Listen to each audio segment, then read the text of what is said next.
Countdown for blast off. X minus 5, 4, 3, 2, X minus 1, fire.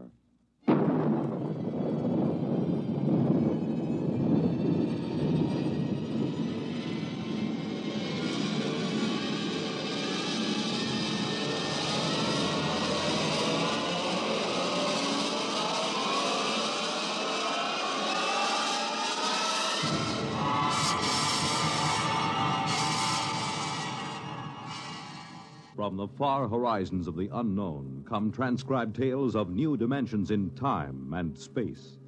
These are stories of the future, adventures in which you'll live in a million, could be years, on 1,000 maybe worlds.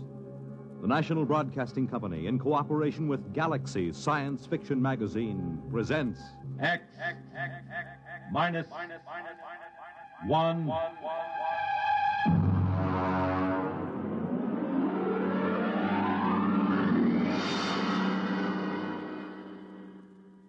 Tonight, Chain of Command by Stephen R.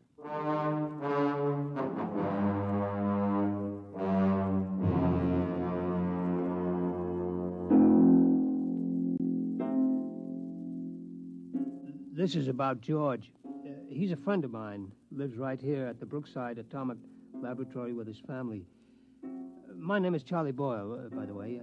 I'm a security guard here at the lab. Been here now for, 20 years, I guess. Of course, they don't use the lab anymore. Lots of weeds and things, and, I stick around. There isn't really any place to go. Oh, well, I'm getting away from it after all. This is about George. Some of it I knew myself. A lot of it he told me after it was over. It began, it began the morning after George's wife lit into him. I think, George, the least you could do is complain. After all, are you a mouse or a man? Clara, what's the point of complaining? It'll just start trouble. We do live at the laboratory. We have some rights. The best thing we can do is just stay right where we are. But it's dangerous. There's nothing dangerous about it, just so long as we know what we're doing. I'm not thinking about us. I'm thinking about the children. The children know where they mustn't go. George, I will not go on like this without a moment's peace of mind. If you had the slightest concern for my welfare or for the children's, you'd... All right. I'll go talk to old Charlie, the security guard. Why not talk directly to the superintendent? Because of the complications. Now, I promise you I'll explain the situation to Charlie. He knows me. I've talked to him for over a year now. And he hasn't the slightest influence. I'll impress the seriousness of the situation on him. All right, but do it now. I will. And be firm. I'll be as firm as I can.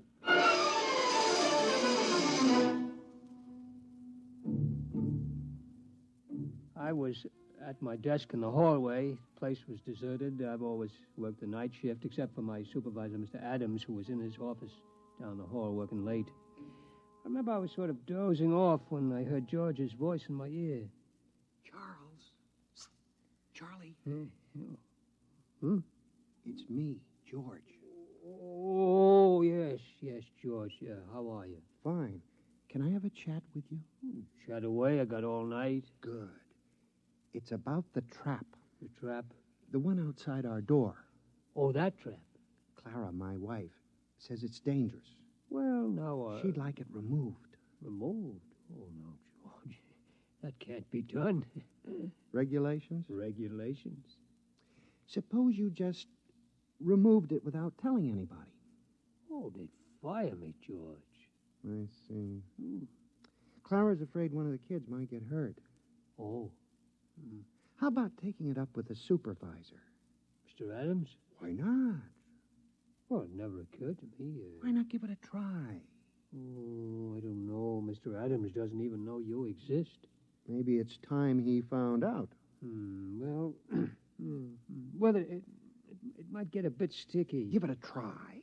Well, come on, Charlie. Be a good fellow. Haven't we been buddies for a long time? Oh, we've been buddies, all right, but, well, when it comes to something like Will this... you try at least? Clara isn't going to let me alone unless something happens. Okay, George. I'll give it a try.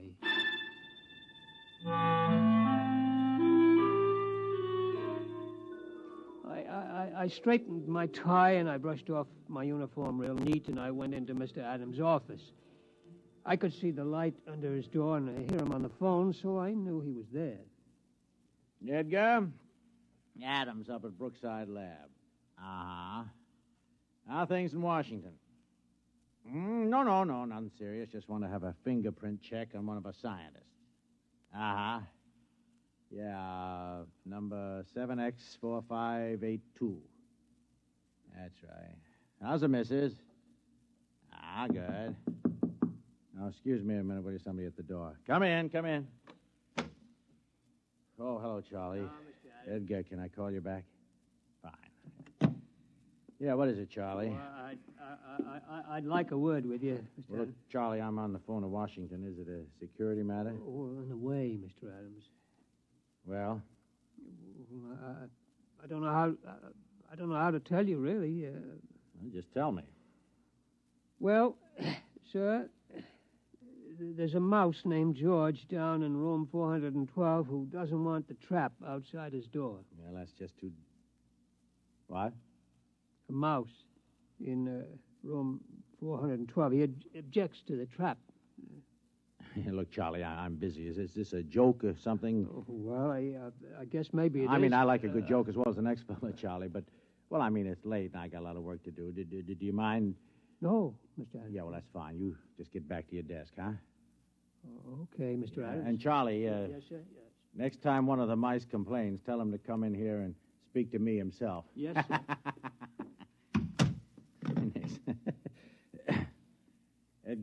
Edgar Adams here again. I'm sorry. One of the security guards playing a little joke on me. He came in to say one of the mice here at the lab is complaining about the trap outside his door. You got him down Washington, too, huh? Yeah? What do you do about it? Traps, huh? Yeah. Yeah, it's the only way, I guess. Yeah.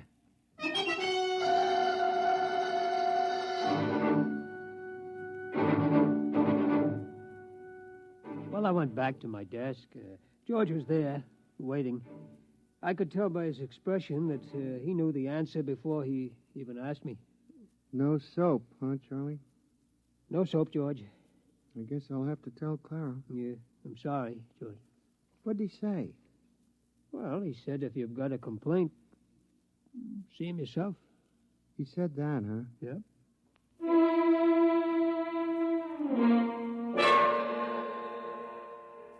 Of course, I didn't know what was going to happen.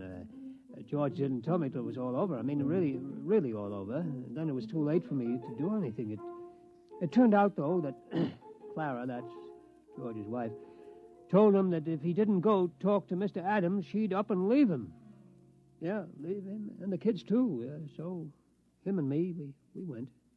And nothing negative on his record, eh, Edgar? Well, okay. Yeah, excuse me a minute. Come in.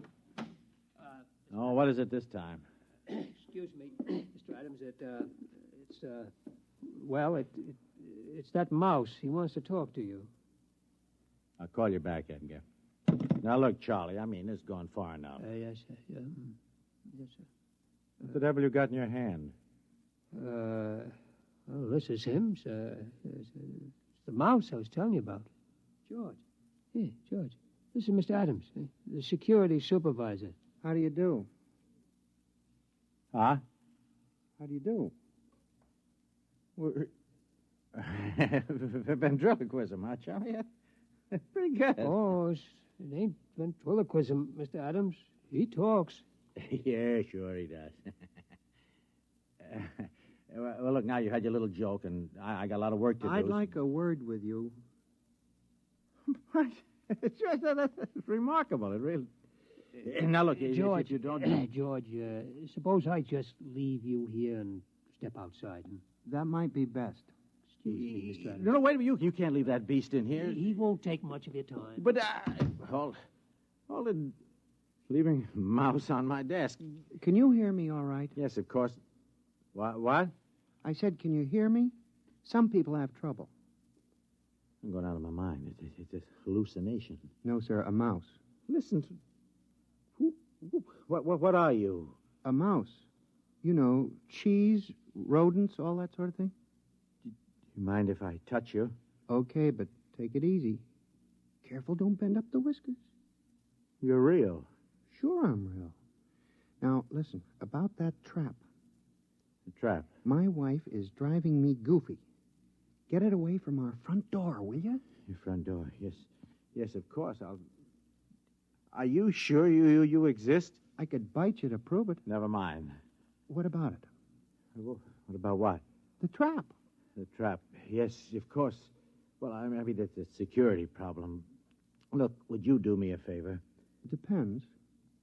Tell me, how come you talk? Simple. My ancestors have been around this lab since it was built. We've gotten a lot of gamma radiation. A couple of them were used as an experiment to test radiation endurance.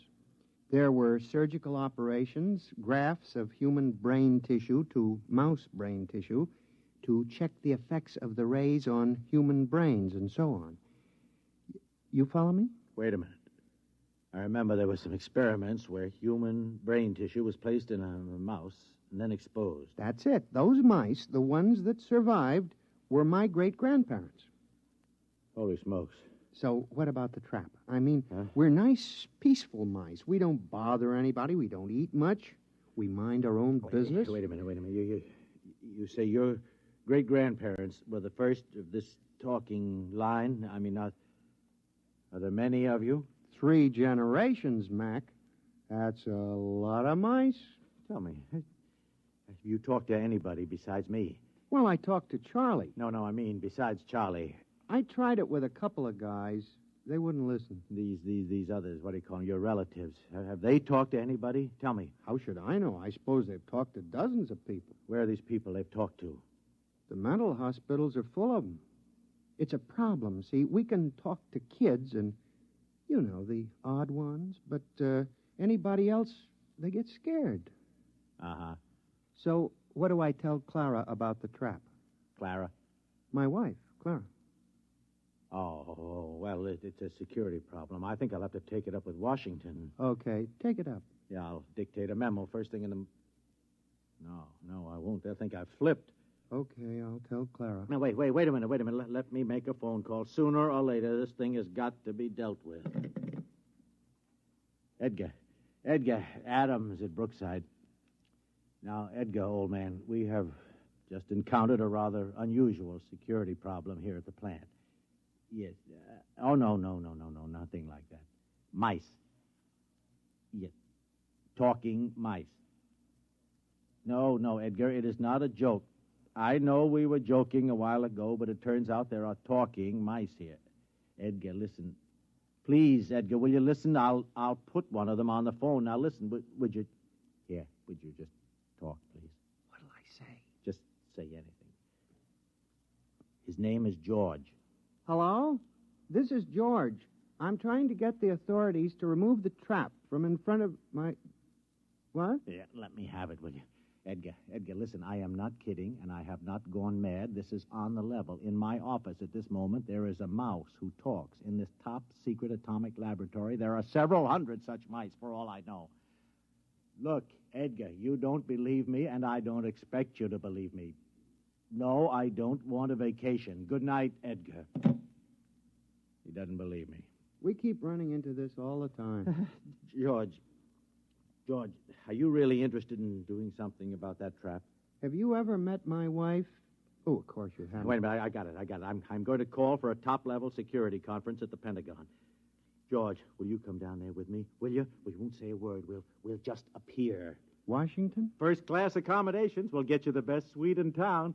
Do you like cheese? Do I like cheese? Can you get provolone down there? Get what? Provolone. We'll get it. All the provolone you can eat. I've never traveled before. George, you'll love it. You'll love it. Chance to get away from the wife for a while, huh? What do you say, boy? You and me, huh? We'll live it up down there. Look, I know a couple of girls. I seem to recall they had mice in their pantry.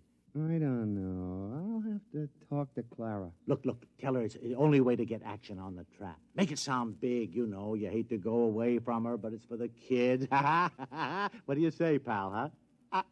Well, okay. Attaboy. Operator, get me chief of security at the Pentagon. Make it fast. This is an emergency.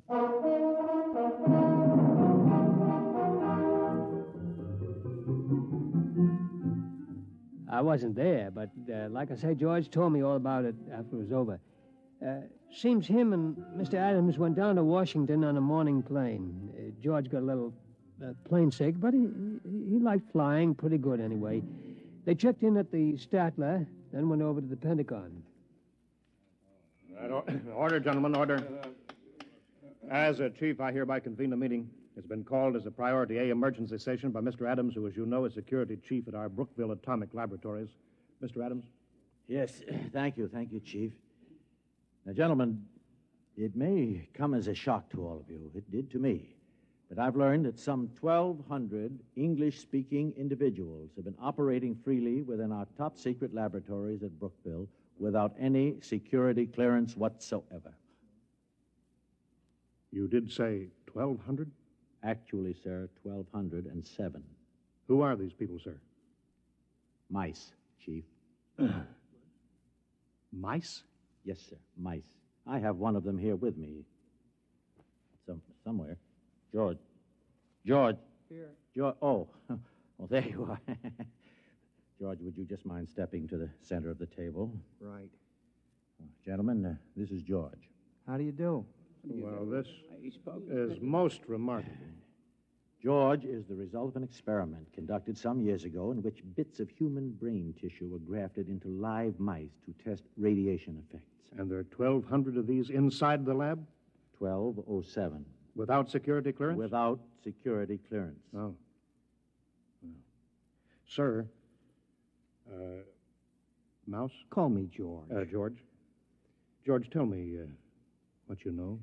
My wife wants the trap removed from our front door. She thinks it's dangerous for the children. Has she been cleared? Quiet, General. Well, a major lapse of security. I'm like aware this. of the lapse, General. What about the trap? I refuse to countenance any act that will aid the entrance of more of these spies and saboteurs into the plant. Who's a spy? I'm a mouse.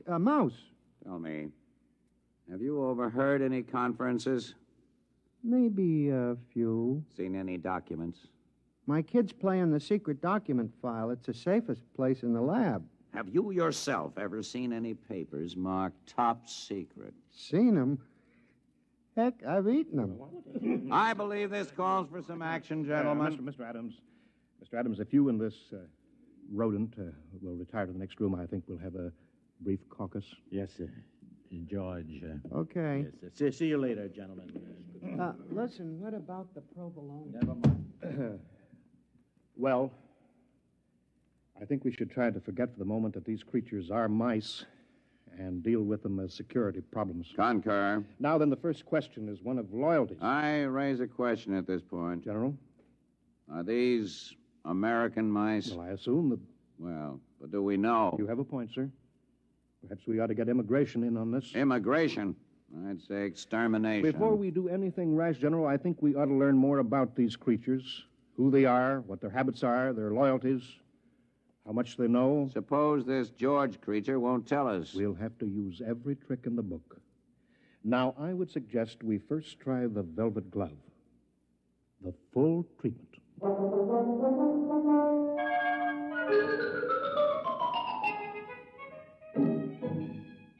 George told me about the velvet glove later. He said he didn't really suspect anything at first, what with all the excitement of being in Washington and so on, but after a while he got wind of what they were doing. Room service. This is Mr. Adams in 712. Will you please send up a pound of Provolone. provolone, please? Cheese. Yes, and some more wine. Yes, fine. Right away, please.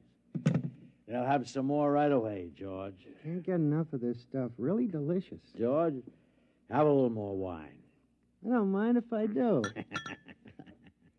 This is the life, all right. It's a great town, isn't it, George? Stupendous. By the way, George, those documents you mentioned eating, do you remember what they said? Something about nuclear weapons. Listen, Adam, what about those girls you mentioned, the ones who had mice in their pantry? Oh, give him a call. Well, huh? George, a little late, don't you think? Oh, the night's just beginning. All right, George, I'll give him a little call. 6. Yeah, if my memory serves. Hello, Gail. My memory serves. Bob Adams. Hi, just down on a quick business trip. Uh-huh. How tricks, Gail? No, not a thing. By the way, did you still have mice? Mice. Yeah, but... You what? You exterminated... Oh, I see. Uh-huh. No, I don't think I'll have time this trip. I just wanted to call you up, say hello. Yeah, maybe next trip. Fine, my dear. So long. What'd she say? Unfortunately, the superintendent has a cat. I see. Wiped out? Wiped out. That's something I want to take up with my congressman before we leave town. We'll do that, George. George, have another sip of wine. Won't mind if I do. That's it. Now then, George, about those documents. Oh, you stop about documents. I thought we were in town for a good time. We are. Well, round up a couple of mice, man, and let's get with it. Mice, I'll tell you what, George. You wait here. I'll go out and I'll see what I can do, okay? Okay, but make it snappy, huh? I'm raring to go.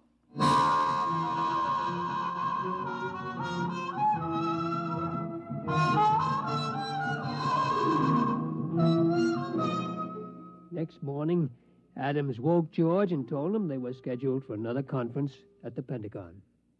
George, wake up, huh? Oh, what a head. Come on, George. We're due at the Pentagon. Easy. Don't talk so loud. Wow. Where did you get those white mice last night? Over at the National Research Lab. Ooh. They must have been feeding those girls wheat germ. All right, come on, George. Come on. You can sober up in the taxi. Come on.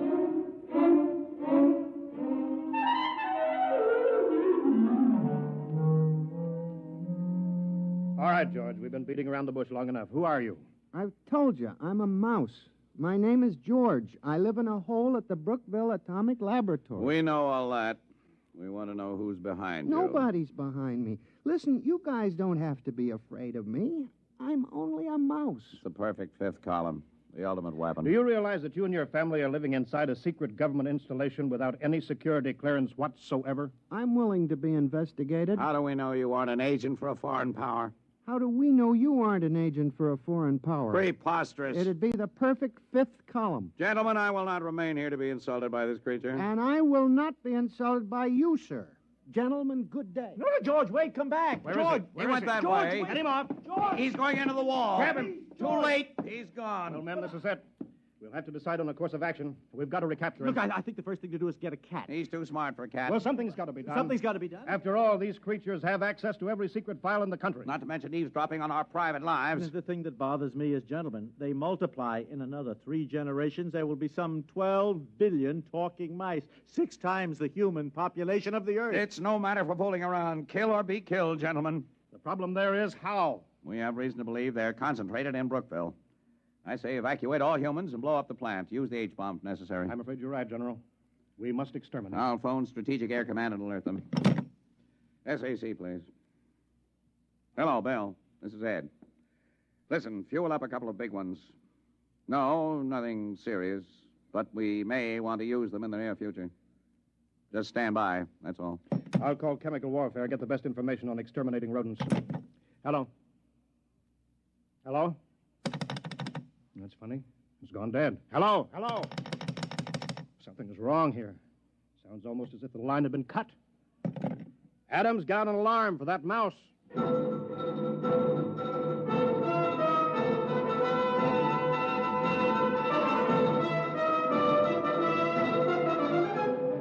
Well, that was only the beginning, of course. Things began to happen pretty fast right after that. You bet your sweet satchel they did. Well, Adams? Yeah, I've been talking to Edgar. The FBI has located several hundred field mice.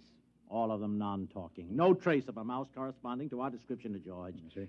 Team of Secret Service men been combing the Pentagon and the White House. We've got 1,500 traps baited with imported provolone in the Senate chambers alone. So far, no luck. And what about cats? The American feline fanciers have volunteered 100 Mausers. Oh, good, good. Any more telephone wires cut? I'm afraid so, Chief, yes. He managed to gnaw through the private wire from the president's suite to the Pentagon. Oh, I see. We'll get it spliced. What about the top-secret file on that new chemical warfare agent? Is there any trace of that? They found the file, but he managed to chew out the key symbols. I'm afraid it's useless. Well, keep tracking him down. Yes, Sooner sir. or later, we'll get yes, him. Sir, yes, sir. Yeah, only one thing, Well, sir. what's that? I hate to mention it, really. Well, go on, man. Well, sir, the damage has appeared in such widespread places recently. Well, go on. Well, there must be more than just George. In fact, we're afraid he has reinforcements right here in Washington. But that's impossible. How? I don't know how, sir, unless... Unless what? Unless... Well, it seems, sir, that there were a couple of female white mice from the National Research Lab. You mean? Yes, sir. I'm afraid so, sir.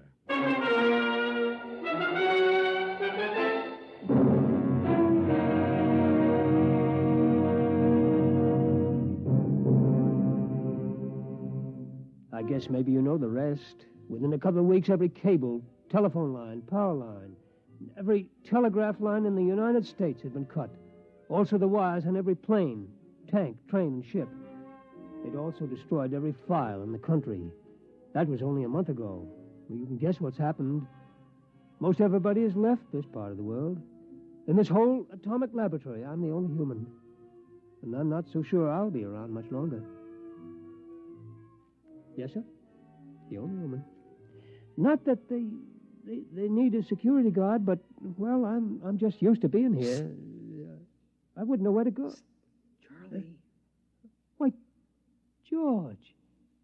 George, is it you? That's right, Charlie. Well, you look awful. Where have you been? Well, I was down in Washington, Charlie, about the traps, remember? Oh, yeah. That was before all the trouble started, over 2 months ago.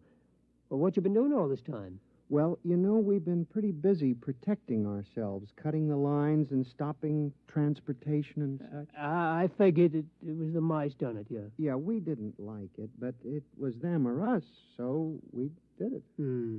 Well, how come you look so terrible, though? Well, we stopped the trains and the planes, you know, so, well, I had to walk back. That's one heck of a walk for a mouse.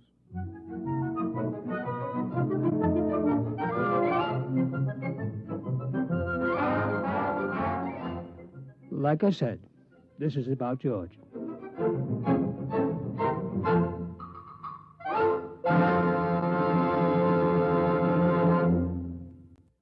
You have just heard X-1, presented by the National Broadcasting Company in cooperation with Galaxy Science Fiction Magazine.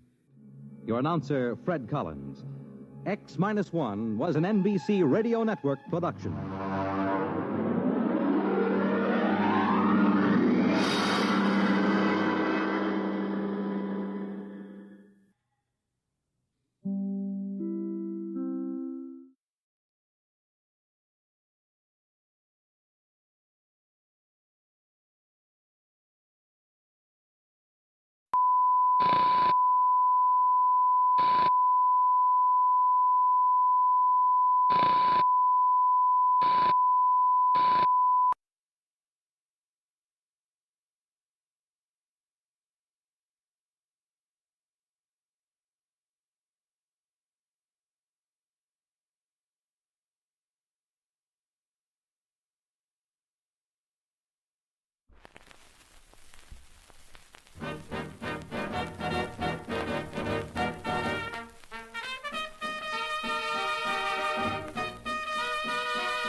Good morning, everyone. Hi, how are ya? How you doing? I'm here. I'm weird. Get used to it.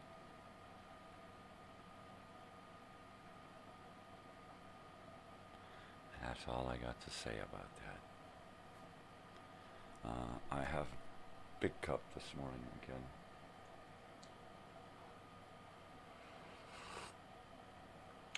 My wife saw this in the sink yesterday morning after I finished it. And she's like, "So you're not going to drink any coffee today?" She's got such a great sense of humor. No, I'm not going to drink any coffee. I'm going to swim in it. That's what I'm going to do. Yeah. Oh, yeah.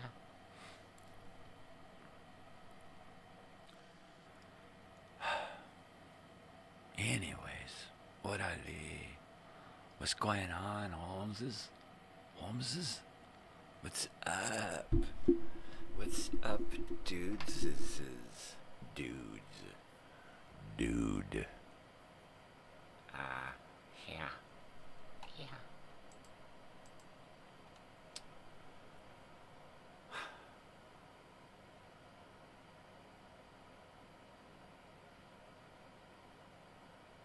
I didn't have much luck yesterday motivating. I couldn't motivate. My motor was broken. I couldn't motivate. That sucked. I got a damn thing. Well, I got a few things done yesterday. Of course, I got channel-related stuff done. I got X-1s uploaded. I made sure I've got all my radio shows, and I created all of the educational films. Not created, but readied them. I could just take them and just dump them straight on there, and it would be so quick and easy, unedited. But I gotta chop stuff out of them. I gotta either chop stuff out of them or add stuff to them. But either way, I gotta buffer the beginning and the end with a little bit of 2 seconds of black. You know, it's gotta do it. It's gotta do it. Do it. Gonna have to do it. Yeah, so anyway, I'm broken. I'm still broken. Yay, get to go out and do a house today, which takes us a little bit closer to paying rent, which is always good. You know, of course, the university student has money, so when she needs to and wants to, she kicks in. Or both of those, not just one or the other, but both. Which is very, very cool, because there's like a third person in the house now that to help out, which is really cool. And I never really thought about it that way. I just think, okay, well, whatever she gets for school, that's for school. And it's gone beyond that now. So, she's a rockin' and a rollin'.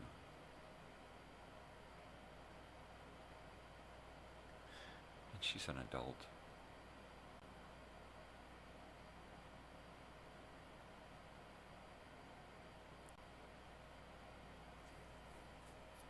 My 20-year-old daughter makes me feel old.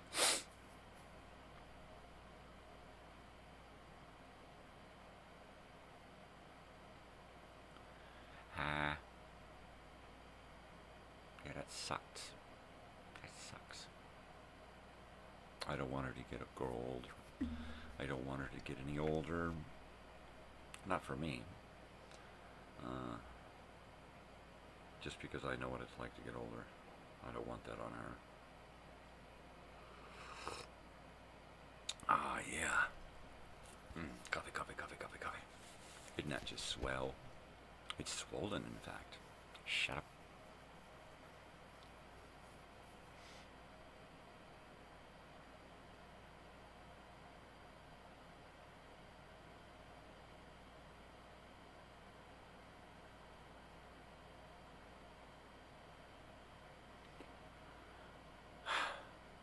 Yeah, I've got it. Got it. Got it all figured out.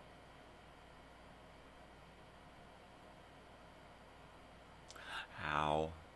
Ow, ow, ow. It's hard to keep that balance, right? But it's a lot easier than popping pills or doing edibles. Popping pills and doing edibles, and I'm just getting up and crawling right back into bed. There's no anything about it, right? Been there, done that with the pills, and I can't even control my buzz with the edibles. Now, granted, it can be a little difficult balancing out the weed buzz and the pain, and trying not to get too buzzed, which is why I use indica pot. Because for me, it works better for my body and less for my head, right? It helps with my depression and stress and anxiety and stuff, but only to that extent, really. It doesn't like make me out, which is where a lot of people are going when they want to smoke weed. They want to get all, and that's cool. You know, everybody's got to get a little every once in a while. That's cool. It's all good. Me, I did that. I did the whole recreational usage thing a lot while managing my depression. Once I got into pain, it's like, you know what, I don't need it so much for my head anymore. I don't want to be stoned all the time. I want to be without pain, or at least have less pain, but I don't want to be stoned all the time. Less pain all the time, yeah. And that's pretty much where I'm going. Trying to get less pain out of every day.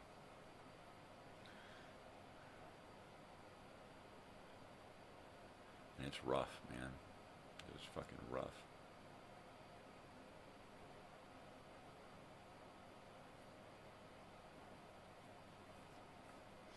In fact, my wife is going to go out today and do some stuff with some friends, and then come back and pick me up, and then we're going to go over and do a house. So I might actually eat a little something here, and then go back to sleep for a couple hours. Mainly because I gotta do physical work, and that's going to take a lot out of me. So it's either get a little nap now before, or get a little nap later, closer to bedtime. I don't want to do that. I think yesterday I must have slept 4 or maybe 6 hours. I don't remember. I don't remember when I laid down. I remember I got up at around 4:30. I think. I don't keep track of it. It's all a blur, and my memory sucks. So we'll just have to say, yeah, about 4:30.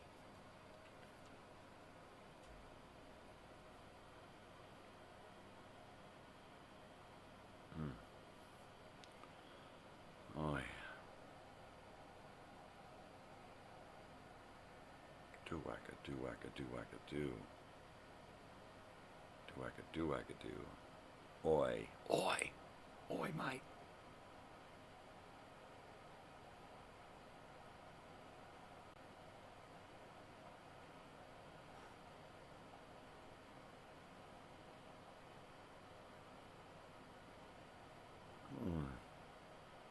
Alright. Kill the pain. Kill the pain. Don't just sit... Ow.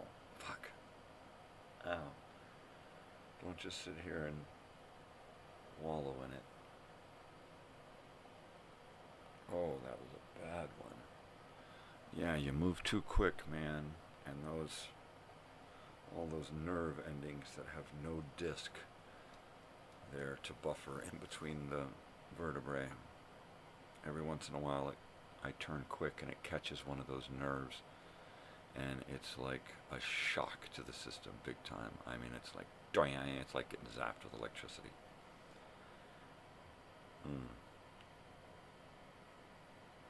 Oh, it just literally makes your head spin around. that was a bad one.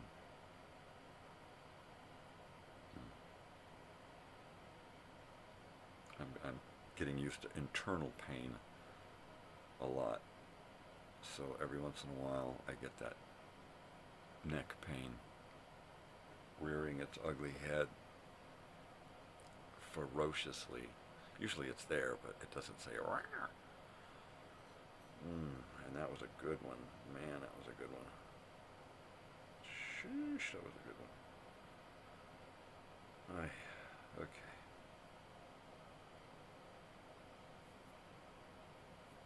Okay, stomach, you win. I will try to find something to eat. Aye. You're incorrigible. You're incorrigible, yeah? Well, stop encouraging me. Okay, let me go take a look around. See if I can dig up something. We didn't get any cereal bars yesterday. Oh, yeah.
Totally.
That's the best I can come up with.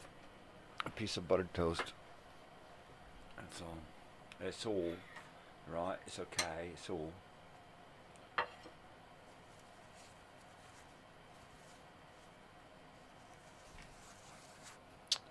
Ah, isn't that special? I was just thinking of Jodie Foster in candle shoes sitting down on the table to eat a piece of toasted marmalade. She never got to eat that piece of toast.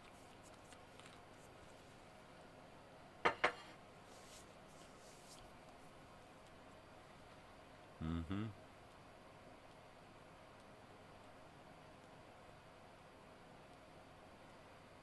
Mm. Mm.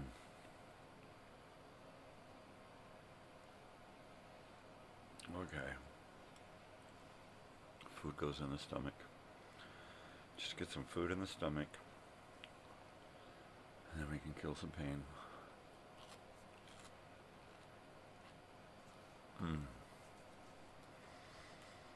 Mm. Yep, it hurts.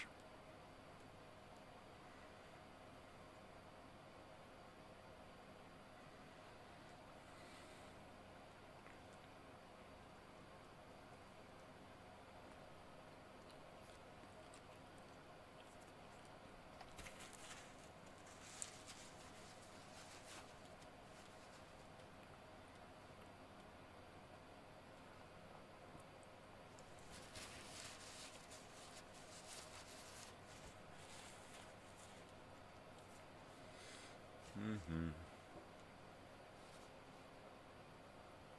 Cheers.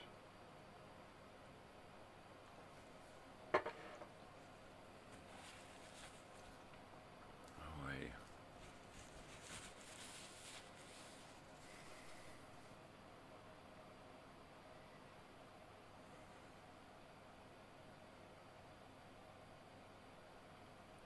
Oh, the pain.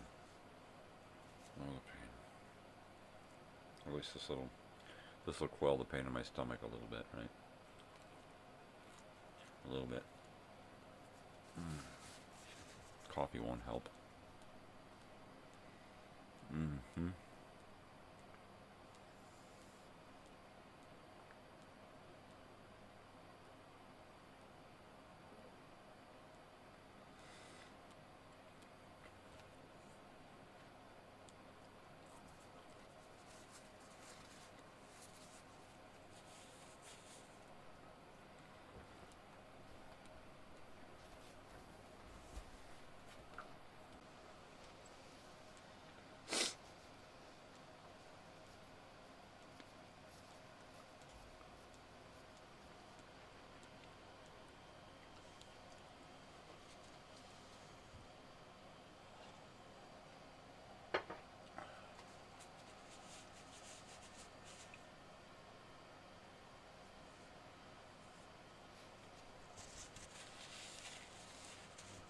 Mm-hmm.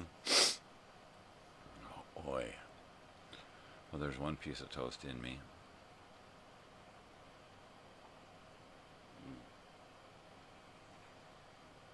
Fucking A. That was torture. Alright, more torture. More torture. Yeah, I'll save you a piece, Doug.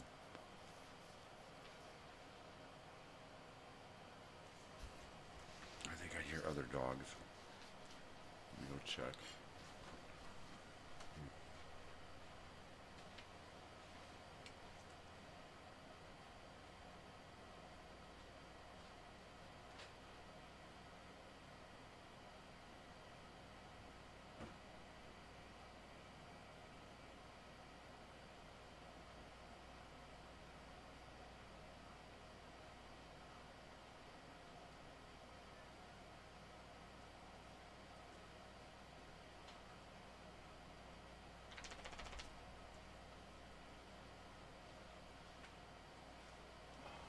You know that's my toast.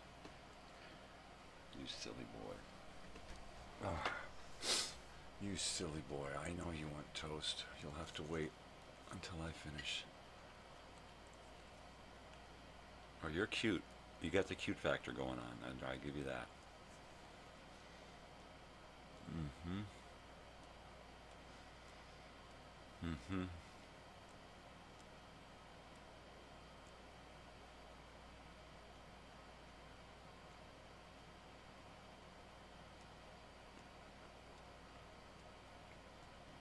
At some point, I'm not going to be able to get food in me anymore. Or it's just going to start coming back up.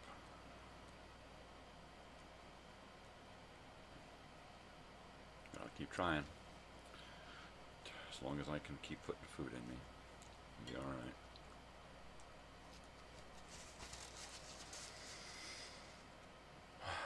Well, it is tough.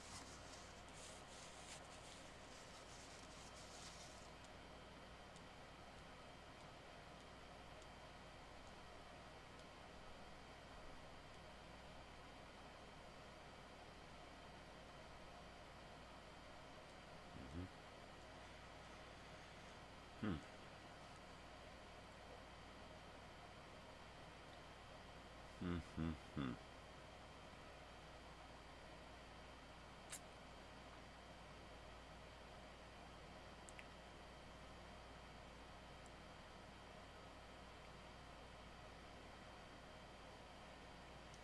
Ow.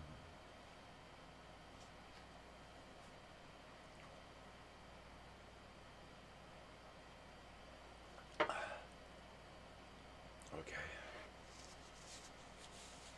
Just a little bit more, and then we'll be ready to eat something later.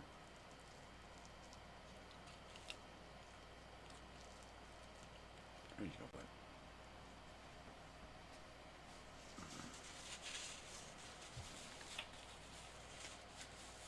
You know, hi. When little Oliver here is with all the dogs, and you're giving the dogs a treat, a piece of food or something, he will take it out of your hand and swallow it. Won't even chew it. I mean, he is literally like, he sees them as competition, right?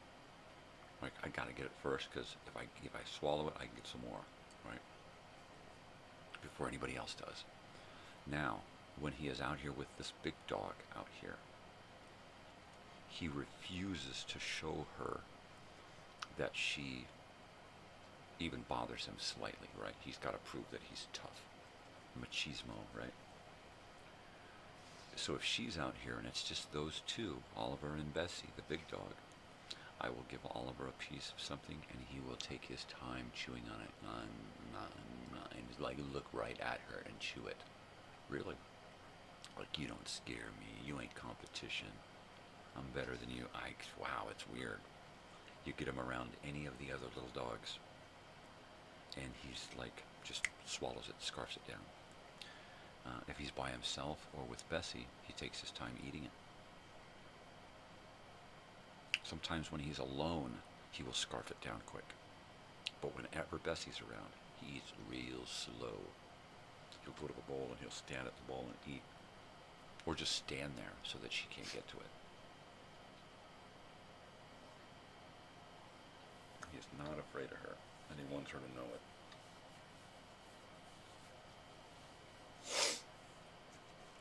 Well, another day, another incoherent babble. Or at least my stomach has settled a little. What about you, Ollie? You keep licking those little choppers of yours, and wagging that little tail. Hi. Hi, cute stuff. You can't lick your chin? You can't lick your chin? Can't lick your chin? I guess dogs can't lick their chin.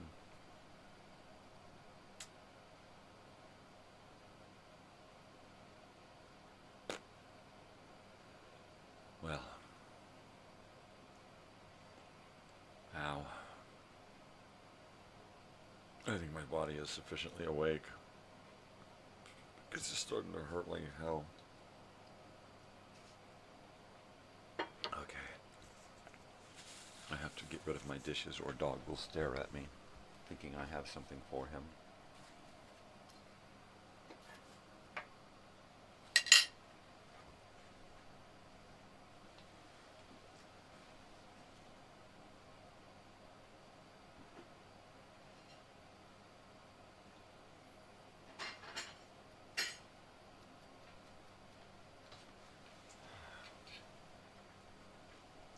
He's like that ever-vigilant busboy waiting for a tip. He just stands there, just waiting. It's a big cup of coffee. Is it cold or hot? It's probably hot. Oh, it's hot. It's a hot one. No wedgie, no wedgie, no wedgie. Okay. I feel a little better. I probably won't feel really alive until I eat some lunch or something. But I think I can get through the next couple of hours. Let's see, it is Wednesday.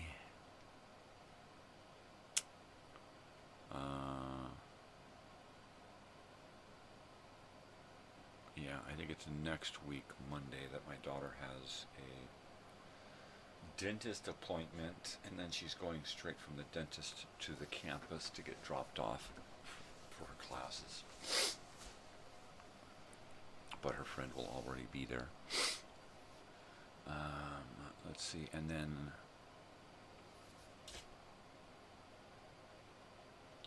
let's see, I just put on the calendar, I've got to take my daughter to her main campus on the 10th. Next week, Thursday the 10th. And then the following week, Joey shows up. Yay! And then, yeah. I imagine my daughter is going to go to class on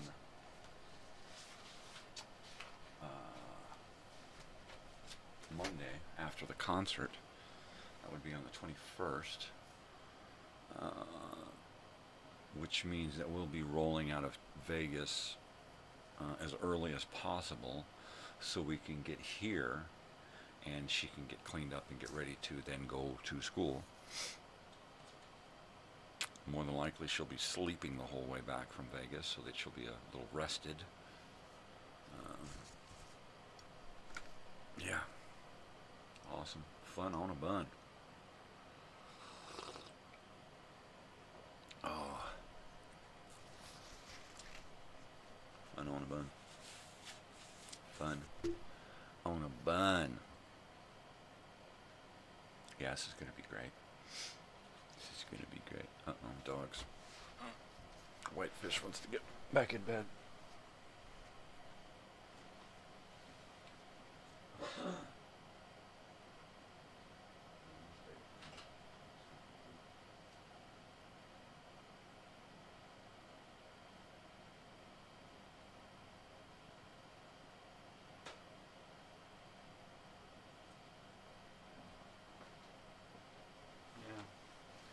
Got his snack from me. He's got no more use for me. He's like, all right, you've outlived your purpose. I'm out of here. I think he's got to go to the bathroom now. He's got to take himself out.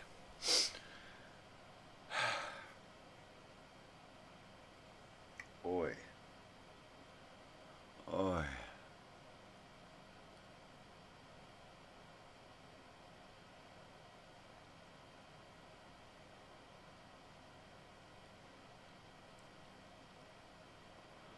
I was just thinking back to an experience I had with an old friend, the older brother of a friend, and ex-husband of an ex-girlfriend, right? So I'm with this guy and we're hanging out, and I was like, and he's like, don't do that. And I'm like, what? He said, stop exhaling like that, stop sighing like that, bugs me. I'm like, knock it off. I'm like, dude, my wife used to do that. My ex-wife used to do that. Now you're doing it. Like, all right. And I was like, you know what? That's your fucking problem. You know? If it bugs you, that's a you issue. Don't fucking put it on me. Don't make what I do a problem for you and then make it my fault. Fuck you. Right? I mean, that's like me saying something off the cuff. Some, comment that really doesn't mean anything, and then somebody else taking it and running with it like it's the worst thing in the world to say. It might be to you, but that's your issue, man. If I say something offends you, oh well, get over it. It ain't my fucking issue. It's yours. Don't make it my issue. You know. I don't go out of my way to say shit to piss people off or to annoy people or to make people go, poor me. You know, how dare you say that? I'm not doing that. You know, how dare you get offended about the silly little things that I say? How's that? You know,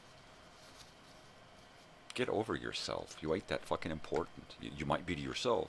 Let's keep it that way. Quit making me fucking having to make you important because things that I say offend you. Psh, give me a break. Fucking baby talk. That's what it is, baby talk. He said something I don't like. Make him stop. Make him stop. Ugh. Oh well.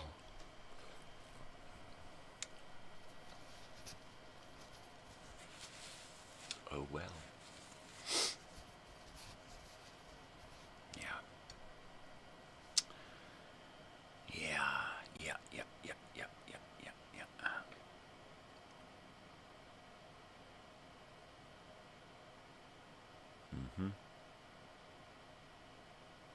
I guess I'm going to have to call the dentist today and postpone my appointment so that I can be sure to get all of this paperwork taken care of. I mean, if I'm approved, I'm approved. If I'm approved from now till the end of the procedure, 6 months or whatever, and then so be it. But I don't want to start it and then have them say, oh, your insurance is gone. We can't do anything else for you. Which is usually the way it works, right? You know, you're required by law to have something, and then they take it from you. Because you make 50 cents too fucking much every month or some shit. You know? And then you make 50 cents a month too much to get the benefits, right? And what they want you to pay for, you can't afford that shit. You can't fucking afford that shit with your extra 50 fucking cents a month. The system is fucking broken. Just to keep people broken. And just a fucking cog in the machine, right? We have to be broken and unhealthy in order for the insurance companies and the healthcare industry to make its fucking money, right? They don't want healthy people. Why do you think food is like it is? Why do you think everything fucking gives you cancer? They want you sick and dying. You're beholden to the pharmaceutical companies for those fucking $300 fucking dose pills, you know? Give me a break. It's going to save your life. No, it's not. Nothing's going to save your life. It might extend it.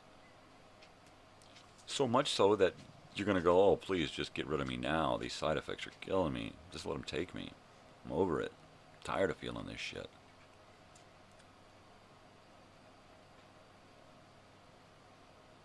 Ah. Yeah.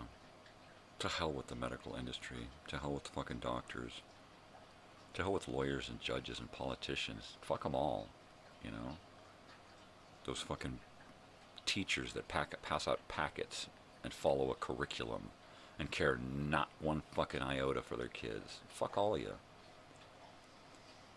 You know? And fuck the first responders who require respect, because I'm a first responder, you have to give me respect. I'm a soldier. It's like, you know what, it's earned. You're not earning it for me. You're earning it for you, okay? No. I did not choose the job that you chose. It's a job you chose. You're not a fucking superhero because you put on a fucking badge or a uniform, okay? Just a regular fucking person who chose to put yourself in harm's way. Not for everyone else, but for yourself. I'm doing it for you, man. No, you're not. I didn't fucking ask you to do it for me. Yeah, thank you. Thank you, but no, nothing.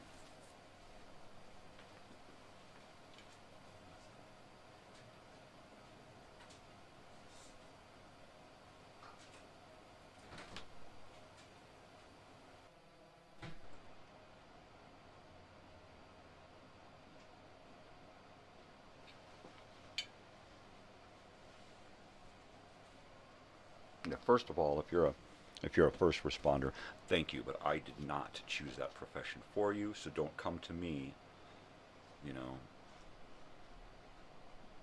forcing me to think a fucking certain way, okay? And as far as you soldiers go, you chose that line of work because you were convinced by politicians that's what you need to do. Because they're the ones sending you off to war. They're the ones picking the fights. They're the one getting us into trouble, not me. You know, and if that's what you choose to do, go for it. But don't fucking come to me, you know, with your fucking hand out. Because I ain't got your fucking six, okay? No.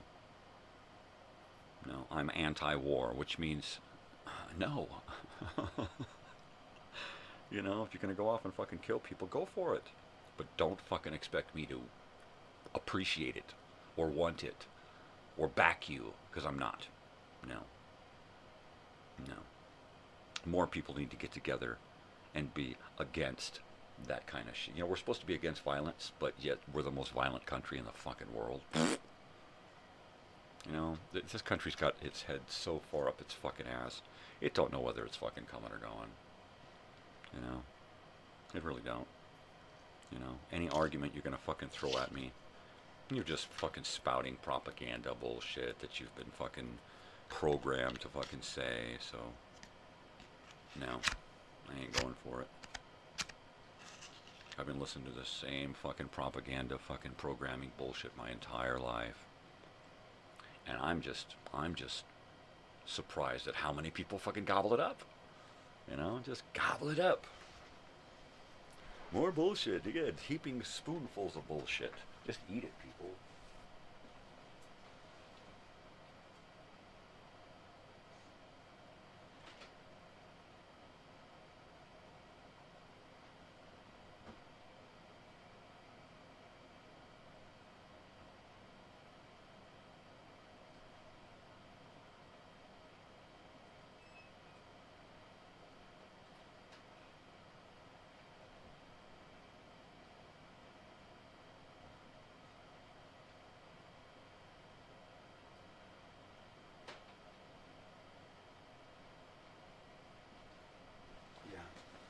Doggy doorman.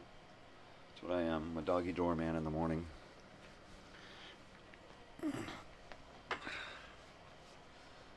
That's why I have yet to take a fucking hit off of this thing and try to kill my fucking pain.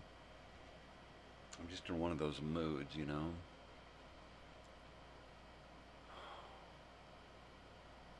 Everybody wants to kill the fucking messenger. You know, I'm just speaking the fucking truth. You know, if you don't want to see the fucking truth, that's fine. Don't get pissed off at me. You know, I guess you got your truth, and I got mine. You got your reality, and I got mine, you know. To me, your reality looks like fantasy most of the time. But, and I'm speaking, you know, pragmatically. I'm just speaking to the bulk of humanity. Not necessarily anyone in particular.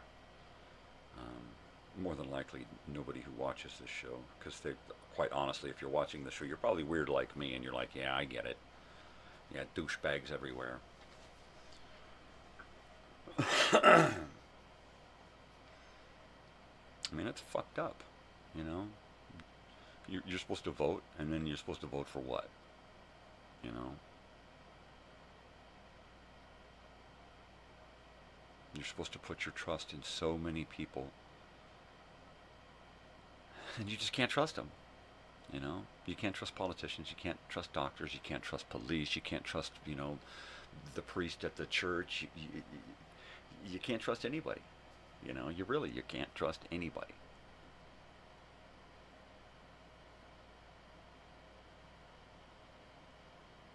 Once you're out there in the world, everybody wants a piece of you. Everybody's out for themselves. Everybody has gone past, you know, everything I learned. Everything I needed to know, I learned in kindergarten. You know, they hit 16 and their parents say, forget all of that shit, man. If you get into an accident, you don't say anything. You don't tell the truth. You shut up. You wait to a lawyer. You know, that's where it begins. That's where it begins. As soon as you grow up and money becomes involved, and money is an issue, especially for the people who have to fork it out because of your fucking situation. I don't have to keep putting out money for you. I'm going to take the car away. So what happens? That's the way it is. It all comes down to money, money, money, money, money, money, money. Fucking slaves. Slaves to the almighty dollar. And everything nowadays. You can't do anything without having a phone or an app or a bank account or some kind of fucking number, right? We're all just numbers. We're just fucking numbers. Everything that used to be free or very, very inexpensive is now at outrageous fucking prices. And it's just going to get worse. You see those commercials where like Running Man, right, where they're putting money into a Coke machine, you know, dollars and dollars into it. And it's like that. You go to Vegas and you want to buy a bottle of Coke. You want to buy a bottle of Coke in Vegas, you're looking at $8 for a fucking little, 16-ounce bottle of Coke. That's it. $8 fucking dollars. For what? And they're going to charge you $8 fucking dollars for a bottle of water, too. Right? There's something wrong with this fucking world. When they take the natural resources, bottle them up, and sell them back to us at exorbitant fucking prices. Why? Because we can't get it where we're at, right? You can't get good water where we're at, so we have to buy the bottled shit. You can't get this where you're at, so you have to buy they force that shit to not be in that area, so you have to buy other. They make people live along highways where there's no natural resources, right? They're kicking people out of the mountains. They're burning them out of the fucking mountains. Why? Because there's natural resource. They can take care of themselves for forever in the mountains. So they don't want them in the mountains anymore. They want them down in the cities, along the major highways. New World Order, Agenda 21. Look it up, people. It's a real fucking thing. They're coming for you. And the thing is they don't even have to come for you. All right? They didn't come for your grandparents. They came for you as a kid. They're not going to come for you as an adult. They're going to come for your kids and your grandkids and your great-grandkids. That's what they're coming for you. So you don't have to change. You just have to be upset watching the change, because everybody else is going to change around you. That's where they get you. They go after the kids. They go after them in school. Why? Because the governments control the schools and what our kids learn, right? So there you go. They go after the kids in schools. They program them there. They send them home going, wow, Mom and Dad, why are you going against the programming? You lose your kids. You know, unless you have a strong hold on them at home, you know, psychologically, you're going to lose them. You're going to fucking lose them. And you may not lose your kids, but you're going to lose your grandkids, and you lose your great-grandkids on down the line. A couple of generations from now, your family name and line will be unrecognizable from what you had expected it to be.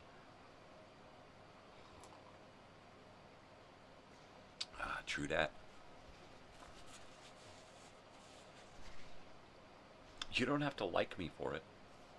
You just have to believe it. Because it's happening. It's happening all around you. All you have to do is look up and put down your phone, first of all. Take your phone, turn it off. It's got an off button, a thing where you turn it off and it no longer makes noise. Of course, unless there's a trumpet emergency or some shit, and then it'll fucking, you know, in that which case, yank the fucking battery out of it. All right? Turn your phone off, set it down somewhere, and experience life for 24 hours without it. If you can handle that and your brain doesn't pop, go another 24 hours and start observing the world around you. Take a good look at things, all right? Look at the news. Look at the newspapers. Look at the prices of things. Look at other people. Look at how other people are acting with phones in their hands. And then look at yourself, because that's what you're doing. All right? And if you don't have your phone in your hand for 24 hours and you watch everyone around you, you either get jealous because they've got their phones and I don't, in which case there's a big problem with you. Or you're looking around going, oh, so that's what I look like. Maybe I'll change. But chances are that's not going to happen. Chances are you're not going to want to give up your phone, right?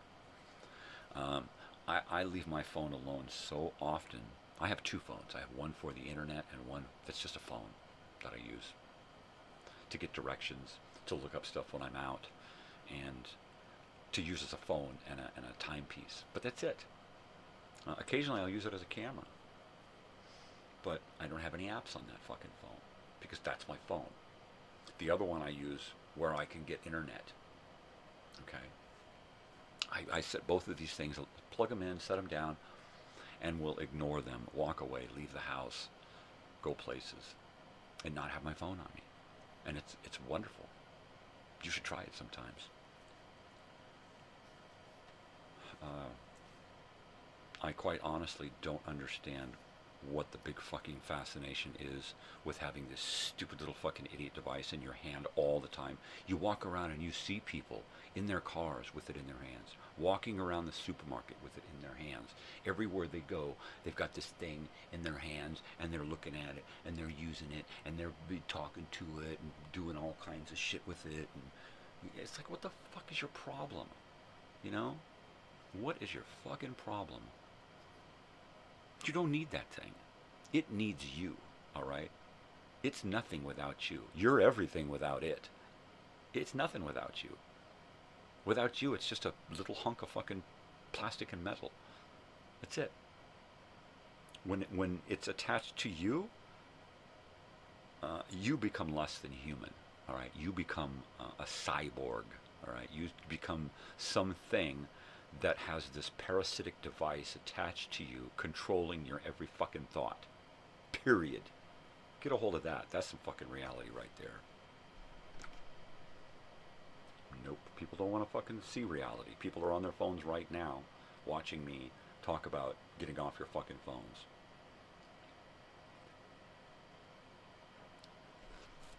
All of the stuff I do, I don't make for the phone. I make for the television. All right? You look at all the videos that I make, all of the live stuff I do, I don't make things blown up really big so you can see it on your screen. I don't make it formatted for your screen so you don't have to turn your screen. No, I make it for TV. 16:9, widescreen television. That's how I make my videos. If it works on your phone, great. But it ain't made for your phone. It's made for a fucking TV. Put down the phone, put on the TV, enjoy the show as a program, and then turn it off and go about your fucking day without keep the phone on the fucking table. You throw the phone in the trash, you know. My wife just informed me that we're going to give up this house phone here, and I'm like debating, you know what, why don't you get rid of my cell phone? You know, I'd rather have the house phone than my fucking cell phone. The only bummer is my cell phone number is like an ancient phone number, and I don't want to give that up. I got my whole life attached to my stupid fucking phone number, you know, that I can't give up my phone number. That's fucking ridiculous. Attached to a fucking number, right? I'm so attached to my fucking number here that I can't give up my cell phone. You give up your cell phone, you can lose your number.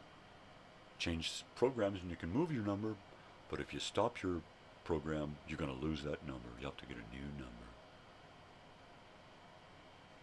I'll keep the number. I just won't use the fucking phone, right? If somebody calls me, they call me.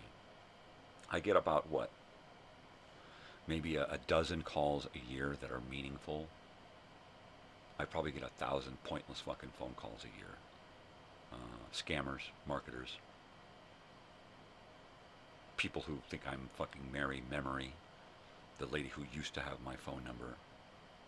Yeah, I've had this phone number for years and years, and yet I still get calls and texts and messages and scammers and telemarketers for Mary.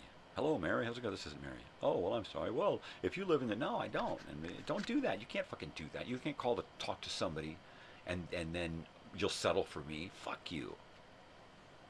But while I've got you on the line, I stop them right... No, stop right there. You can't do that. You can't call to talk to somebody and then settle for me. Fuck you.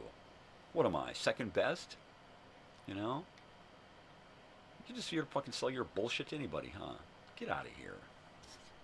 I literally told somebody that. No, stop. What? You can't fucking do that. Call to talk to her, but you'll settle for me. I'm not even in your fucking area, okay? Ooh. I'm gonna many times I've asked people, could you please, you know what, I'm in construction, I don't need house remodeling, I'm not even in the area you guys work, could you please take me off? Yeah, man, no problem. 2 days later, another fucking same fucking people. A different guy. Why? Because it's all fucking bullshit. I did telemarketing before. I did telemarketing back when I was in trade school in Arizona. You know what I did? I sold Disney books. I would literally... I literally sold like 3 fucking books in months that I worked there. Because I could not... I would not force people into... I mean, it would be like... Hi, how are you? You know, and just calling in and oh, I get it. Yeah, bye. You know, other people would be just like, no, really. No, you have to, no. You know, talking about so that they can't say anything, you know. And I would make friends. I would make friends that I would call back regularly. Hey, what's going on? There was this lady, Mary, who used to work for Walt Disney as a secretary. And I used to call her on a regular basis, and we would talk for hours while I was at work. Supposed to be... You know, and I'd get that look from my supervisor like, you know what? I've been listening to you talk for 30 minutes, and you ain't sold shit, and you ain't gonna sell shit. I think I got fired because it just wasn't my thing. You know, talk people out of their hard-earned fucking money for crap.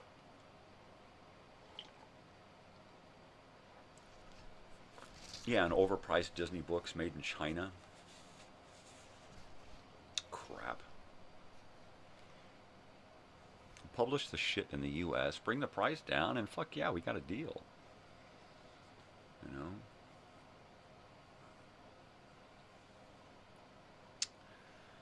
Yeah. Now there's robocalls, right?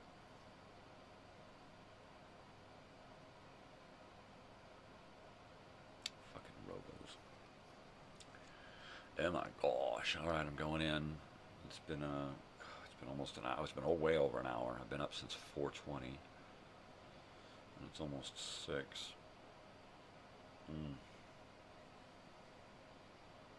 That's quite a lot of pain.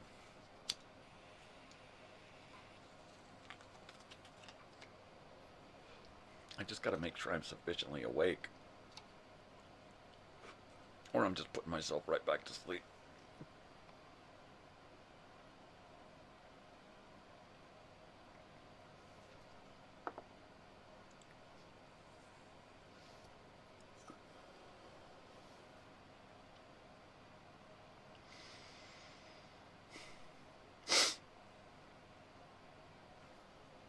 Don't know. I just don't know anymore.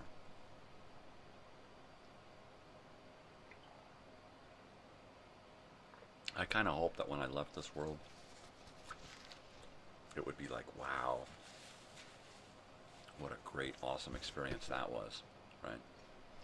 And look what happens. Look what's going on in the world now. Wow, what a great time to have been alive. You know what an awesome experience this was, you know. And it ain't that. I mean, I'm tick-tocking down to the end, and I'm like, oh, man. These poor, stupid, ignorant fucking bastards, and this poor fucking planet, and these poor creatures, you know. Why? Why on earth would you take all of this goodness and destroy it for fucking greed and corruption? Because that's all it is. That's it. I mean, even at the highest levels of goodness, you find bureaucracy and greed and hate and division. I mean, it's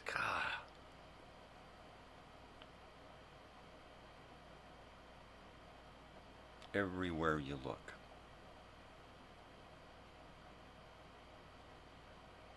You put your hopes and your dreams and your faith into something, and then somebody does something to just shit all over that. You know what? You shouldn't have done that. That was a mistake. You shouldn't have believed in them. Believe in yourself. That's it. Because that's, you know, be true to yourself.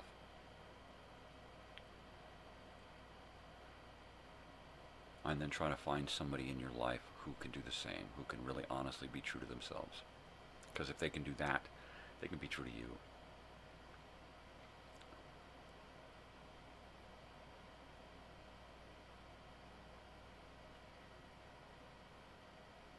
it's like you go out with someone and you date, and you see them like, oh my gosh, this is the best person in the world, right? And everything is kept, you know, subdued and removed and everything, so that finally when you come to get married, you know, and for the first time you see that person without their makeup on, and you're like, holy hell, who the fuck are you, right?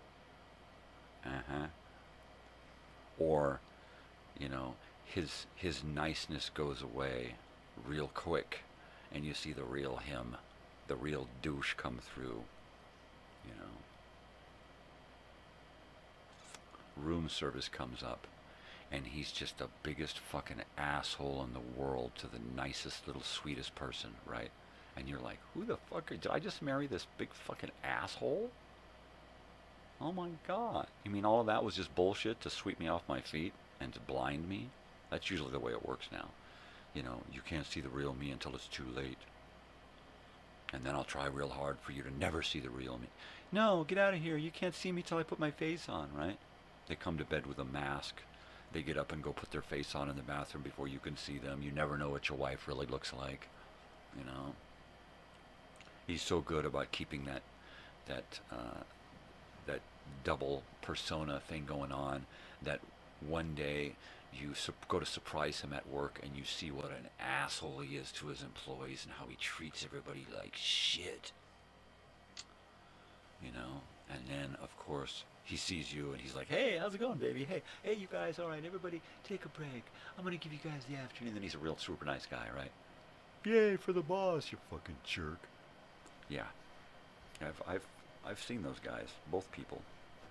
I've experienced both sides of that. I've always tried to just remain honest. You know, this is who I am.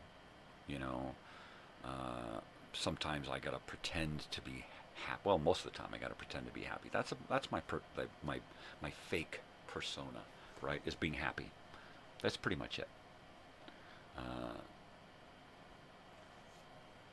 Everything after that is pretty much real, including me being an asshole and being a jerk, right? That's real. When I'm happy, most of the time that's fake. That's bullshit. That's just the face that I have to put on so I don't go out and bring the rest of the world down, right? Like, oh God, here comes Debbie Downer again. Yeah, so I gotta, hey, how's it going, everybody? I had to stop working. The last job that I had was my last job because I could not keep it up anymore. I just could not go to work and pretend any longer that I wanted to be there or wanted to have anything to do with all of these fucking strangers that I was forced to be with because of a job, right? You don't, if you're not going to go out of your way to make friends with these people out in the world, why? What the hell are you going to make friends with them here at work? Why? Because you're forced to, and you got to be civil and you got to be nice. Fuck this jerk. I knew this jerk before this job. I don't want to be nice to this fucking asshole, but I got to because I'm at work and I got to keep my job and I'm a slave and I got bills. Ugh.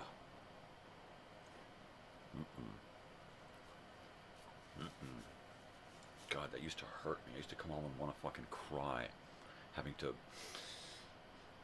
smile and pretend that I enjoyed these fucking people.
kid is too much.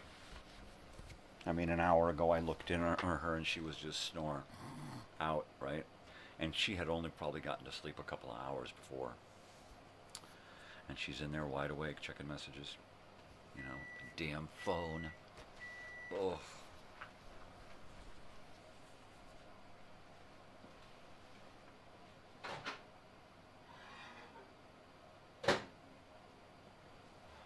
You know, and I honestly don't know how to feel about her and a phone navigating the world as good as she does, because I feel good for her that she's able to literally navigate the world the way it is and use her phone and know how to use her phone and know what everything means and why it's all connected and all that. I honestly, I don't get any of it. And I feel sorry that she's got to have to deal with all of that bullshit that steals you away from your life, basically. So I'm, back and forth on it all the time. Put that fucking phone down. Hey, where's your phone? Can you find out about, can you do this? So, yeah, I don't know. As long as it's not me, that's fine. Once again, people shouldn't push their own bullshit onto other people, So therefore, I don't get on my wife and my daughter when they're on their phones, That's a me issue, me not liking the phones, me not wanting to give my life over to a little idiot device, right? That's a me thing. That's like other people affecting my emotions, It ain't their fucking fault. It's my issue. I gotta deal with it. If you directly interfere with my life and cause me emotion, well then yeah, I'm gonna fucking let you know. You're an obstruction. Yeah.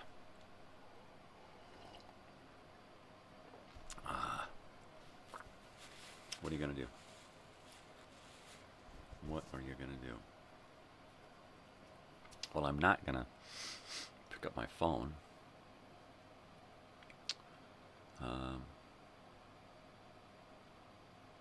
You know what? I'm so old school that I don't need to have that thing with me all the time.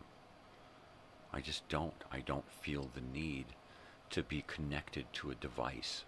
Like and it is. It's a parasitic device. It is there sucking the life out of you, controlling you, manipulating you. Like that little parasite that drives a mosquito. That's what the phone is. It's the little parasite that drives you. There you go. Analogy complete. So put down the idiot device, and go experience life. Go people watch. Put your phone down. Turn the camera off. Turn the phone off. Put it all away. You don't need it. The world is not going to crumble if your phone is not on.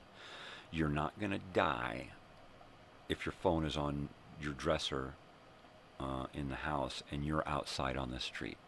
Everything's going to be just fine. You're going to be okay. You're going to get through it. There's a light at the end of the tunnel. Do it and go out and people watch. Do it. I dare you. I dare you to turn that phone off for 24 hours and put it in your drawer. I bet you can't do it. I bet you cannot do it. I'll do mine right now. Here's my phone. And turn it on. Hit that button. Hold it. Does it turn off? Does it have an off button?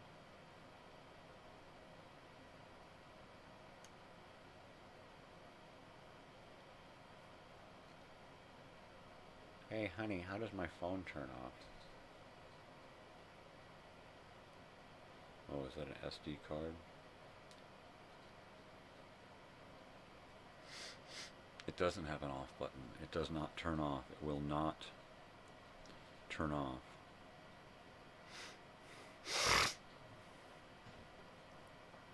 Hey, Natalia.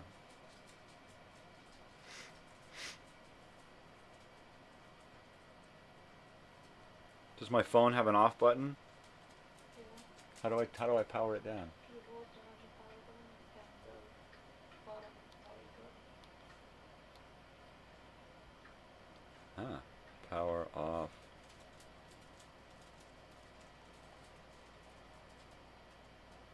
And there it is. My phone is off. Thank you, dear.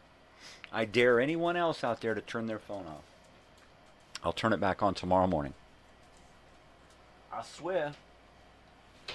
I swear, unless some kind of emergency happens, which I doubt. Because I just said you can be without your phone. You can live without your phone. You can.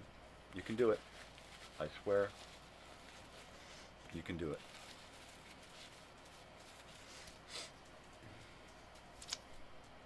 That's it. Now, I do have my internet phone on here now as my monitor. Alright? And it is just showing me what's live.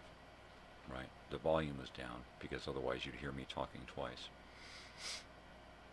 So I've got that off. I mean, it's on, but it's only as a monitor, right? So when I'm done with the show here, just before the end of the show actually, I'm going to turn that one off as well, and I will be phoneless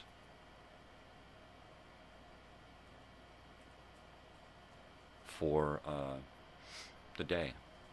And I think this phone is still active, so I'll have to double check it.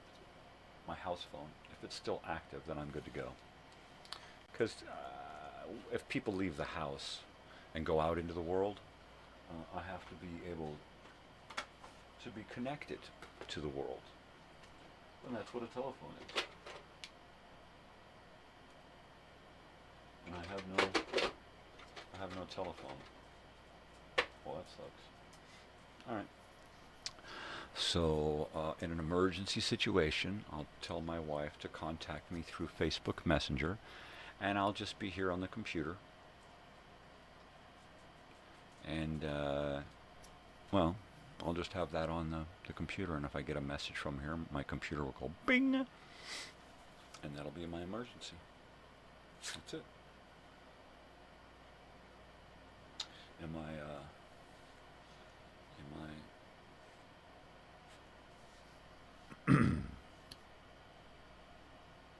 Am I remaining true to the phone off thing? Well, I guess so. Ah, geez, dog. I'm not the only one awake, and yet I'm still the doorman.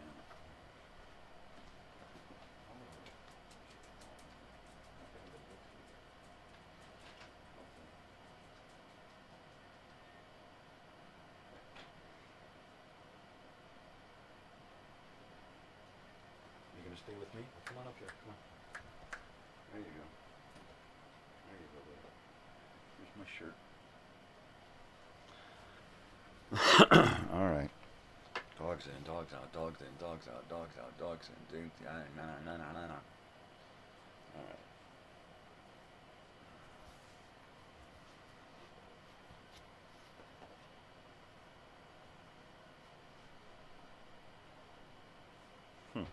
Maybe I'll just reverse it. Maybe I'll turn the phone on, because it's just a phone, there's no apps, and turn my computers and the internet phone off, because that's where the parasitic stuff comes in. So there you go. So there might be a change. I have absolutely no apps on this iPhone. It's just, of course, you know, what do you got an iPhone for if you're not going to use it? Gosh, it's got all these cool things. Because they're just parasites for your brain, man. I didn't need any of this shit before fucking iPhones came along. I didn't need any of this shit before fucking smartphones came along, right? I didn't need any of that shit. Why do I need it now? Because they tell me I do. That's it. That's the only reason. You need it. No, I don't. You want me to need it. If I don't need it, then you're fucking useless, right? All you companies and you corporate fucking idiots. If I don't need it, then we don't need you. And that's the issue. That's the real issue. Is you become fucking pointless without us needing that fucking device. Idiots. What do you think, you got me?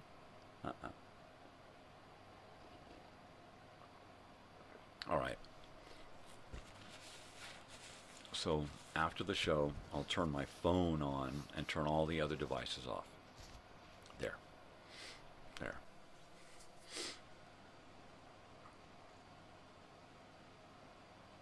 there you go. Of course, I will have to upload movies, videos for next week, because that's just my job. So I'll be uploading some videos, but I won't have Facebook on.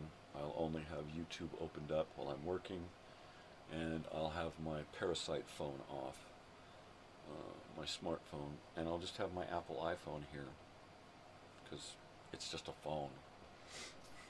I thought I had a house phone here that I could rely on for human contact, but I don't anymore. Too much of a bill. So I'll have to rely on my iPhone as a phone, which is what it is, right? Oh well.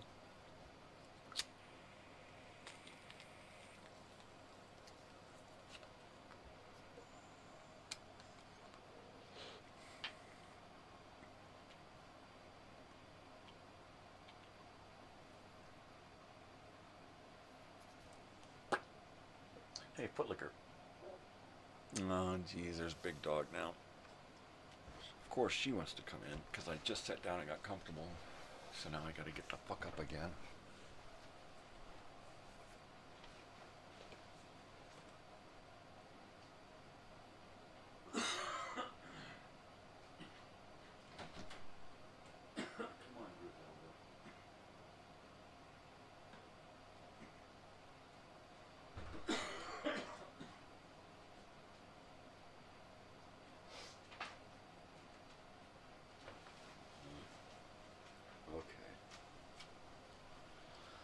Boy.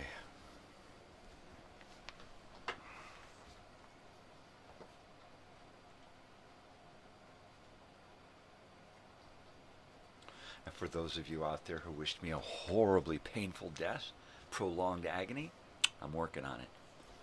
I got you covered, don't worry. It's gonna be horrible. If now is any indication of what is to come, I am fucked.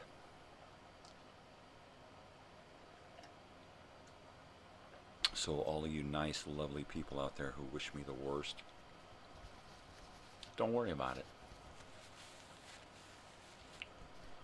Don't worry about it.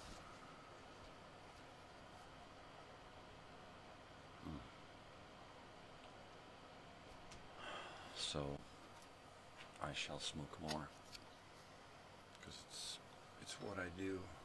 It's what I do. Do what I do, what I do, what I do, what I do when I do what I would do. Shut the hell up.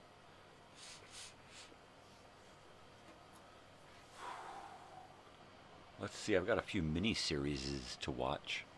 I've got Shogun. Shogun, the original, with Richard Chamberlain. Yeah. 6 2-hour episodes. Phenomenal. Salem's Lot.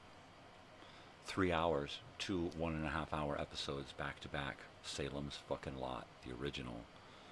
Yeah, baby. David Soul. What's his face? Doug McKenzie. Wait, no. Bob McKenzie. No, wait. Yeah. Feather Grenticular. What the hell was his name? The guy that lived in Elsinore. Derek Schneiderback. No, that's not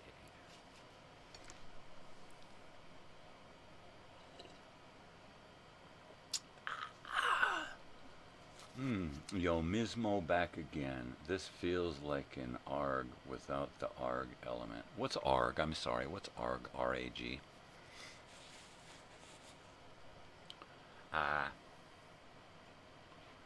You have to excuse me, I'm not hip with all of the lingo. I'm an old dude. For sure, dude. So, yo, Mismo.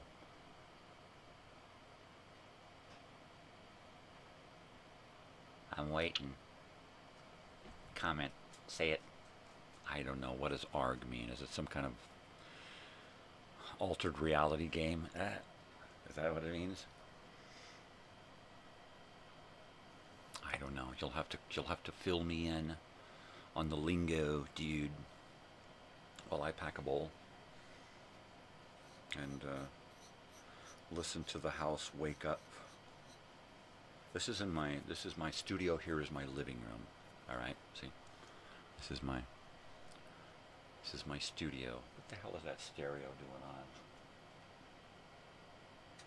There we go. I do this out of my house. So my house, it's 6:19 a.m. on the Pacific West Coast here. And my house is starting to wake up. So there you go. My daughter's got to head off to university. My wife's going off to help out a friend for the day. Later on, I got to go out and clean a vacation rental. But what the hell does ARG mean? Hello, don't go away without telling me what ARG means, damn it. I got to look it up. Now I got to use a stupid device to tell me what ARG means. Are you there, Natalie? What does ARG mean? Altered reality game? I don't know either, and it's pissing me off. Somebody came on and said, this feels like an ARG without the ARG element. And I'm like, well, what the hell is that? And now they're gone, and they won't explain it to me, and it's making me upset. And I don't like to be upset because it's somebody else forcing me to have an emotion I don't want, and I don't like that.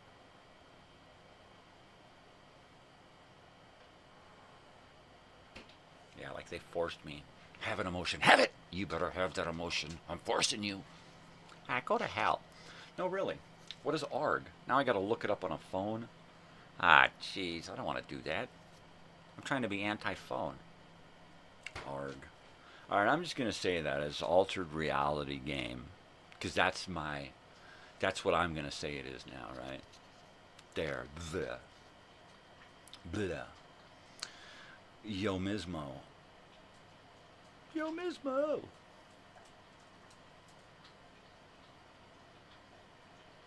All right, well, I'm getting nothing.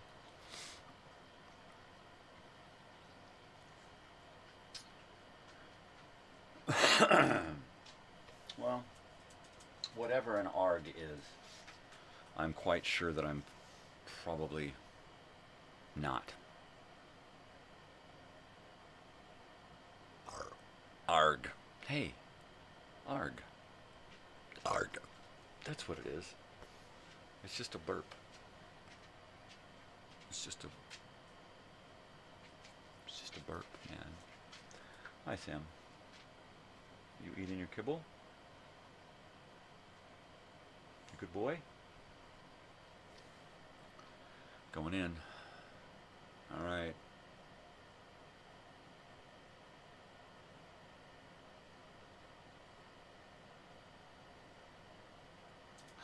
Well, that's a bummer. I was hoping for a comment this morning, and then I finally get some kind of interaction. And it's fleeting. It is literally fleeting. It's gone. It's here and then it's gone. I had some contact, and then no contact. Contact, no contact. Contact, no contact. I don't know what to do, man. What did I say? Did I say something bad? Did I offend you? Well, that sucks. How dare you be offended?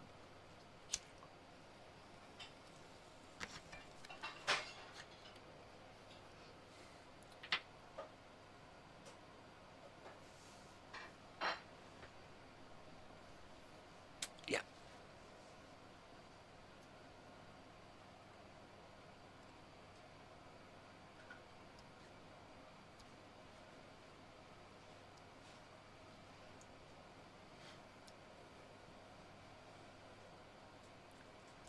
Oh my God.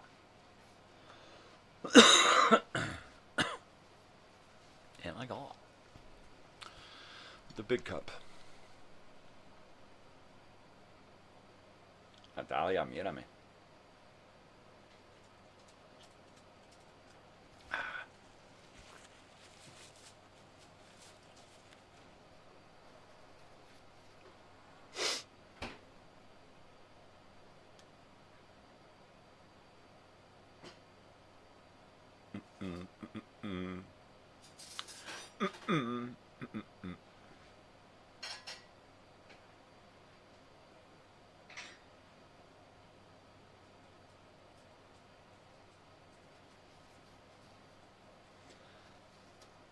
La cocina está prendida, ¿sí? Huh? Is that how you say that? That sounds pretty good. I hablo Spaniel. Soy muy bien. Oh! What the hell's he talking about? That's not how you say that.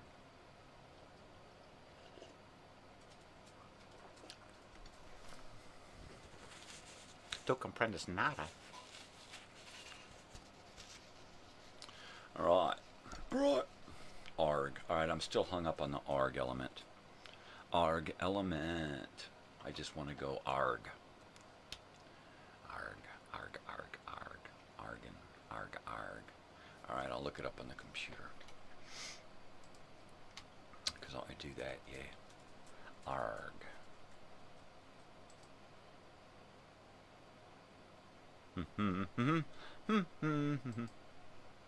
Oh, Lord.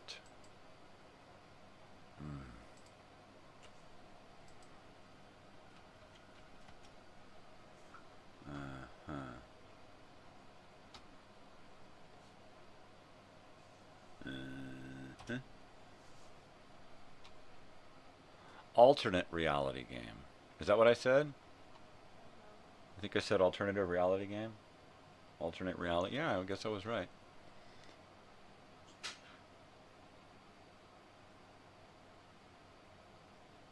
Maybe I should list myself as an ARG.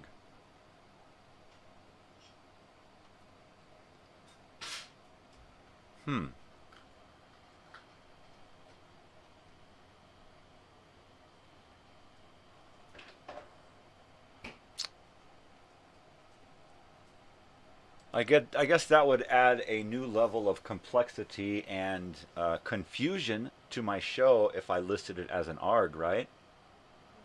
Right? People would be like, is it or is it not? Is it real? I don't know. Is it? Is that guy real? Is he? I don't know. Alright, so I got that right. Yeah, alternate reality game. I got that. Dog is crunching. Hi, bud. You gotta come in here to crunch? You're so cute. Hi, Big Face. Bye, Big Face. Well, that's cool. I like that. I like that I'm confused with an alternate reality game. I am gonna have to go into my and change it. ARG or not ARG?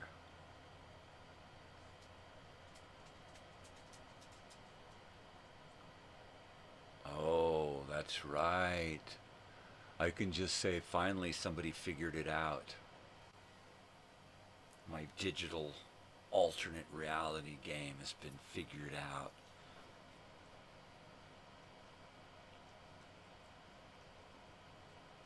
Because if you look at episode 1, this room is almost barren except for the stuff around the edges. It's just a carpet on the floor, and I bring in and set down a chair, right? And then everything else gets changed and rearranged throughout the seasons, right? So yeah, it could look like one of those digitally rendered sets, three-dimensional thing going on. Why not? ARG. I'm liking it. So what is an ARG element?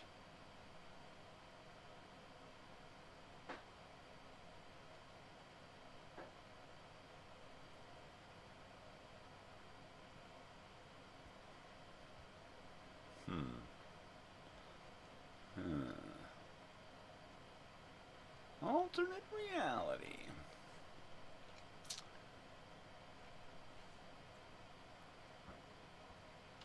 So yeah, I'm not really this guy. I'm a guy at a computer controlling this guy and making all of this happen. So when this guy here pushes a button here, it's not really this guy here pushing a button. It's me over there on the computer in real life, IRL, pushing buttons and controlling this artificial character, this avatar, as you were. I'm just an avatar, right? Thanks for the suggestion there, yo mismo back again. I appreciate that. Alright, you busted me. I'm not real. This is an ARG.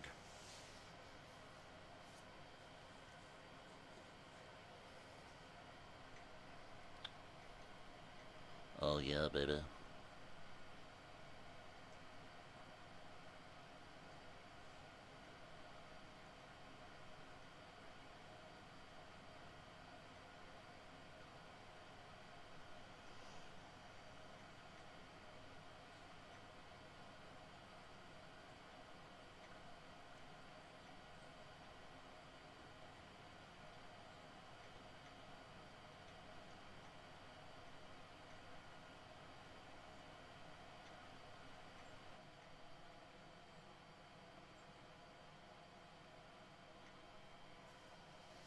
Ha, take that. Yep. I don't really look like this. I'm much better looking in person. This is just an avatar. I have my voice running through a multi-spectrum voice processor.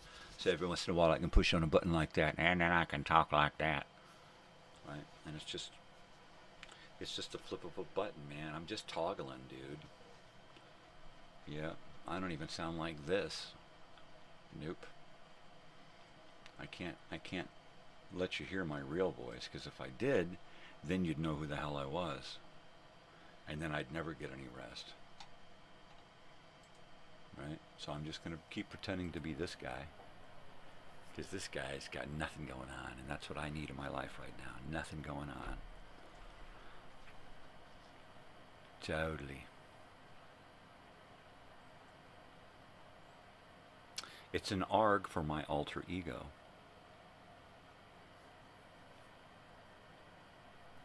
I'm really somebody else. Yep. And you'll never know who it is.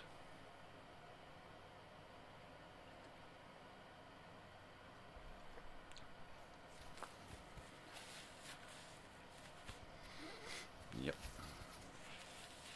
I'm going to put that in the description. That my morning show is just an ARG.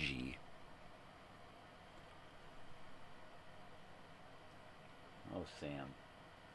You footlicker. No, I didn't say footlocker. I swear I didn't say anything. Sometimes he looks at me like, who the hell are you anyway? Shut up. There he goes. There's giving me that look. He's like, put that down, fucker. I didn't okay this. You gotta get my permission before you do anything. I sit there and talk to myself, and that's what he thinks. He thinks I'm talking to myself, or at the worst, talk to him. And he's like, dude, shut up. You're not talking to me. I'm not listening anymore. Stop it. He just looks at me like, are you talking to me? Should I bite you? Yeah, you should bite me. Get me, get me, get me, get me. Yeah. And he's just sitting over there on that chair just going, I think I'll wait. I'm going to wait this out.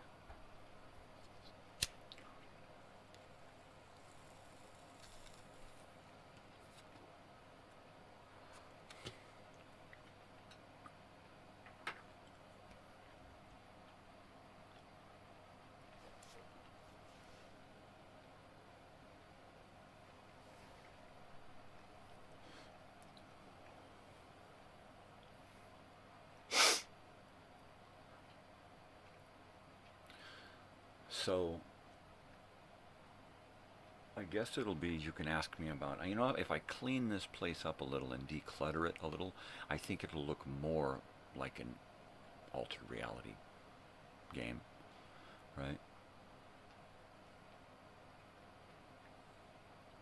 If I could put some kind of effect over the screen that made me look a little less real, I think that would help, right? That would be cool. Some kind of filter. Run it through some kind of filter. That would be bitchin'.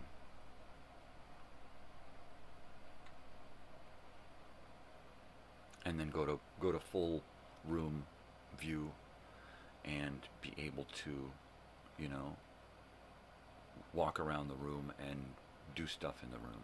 You know, I got to get rid of that tripod. I got to open things up in here a little bit. But I think that would be cool. If I push this whole desk unit away, this black line right here will go away. This little black portion of my screen here will go away.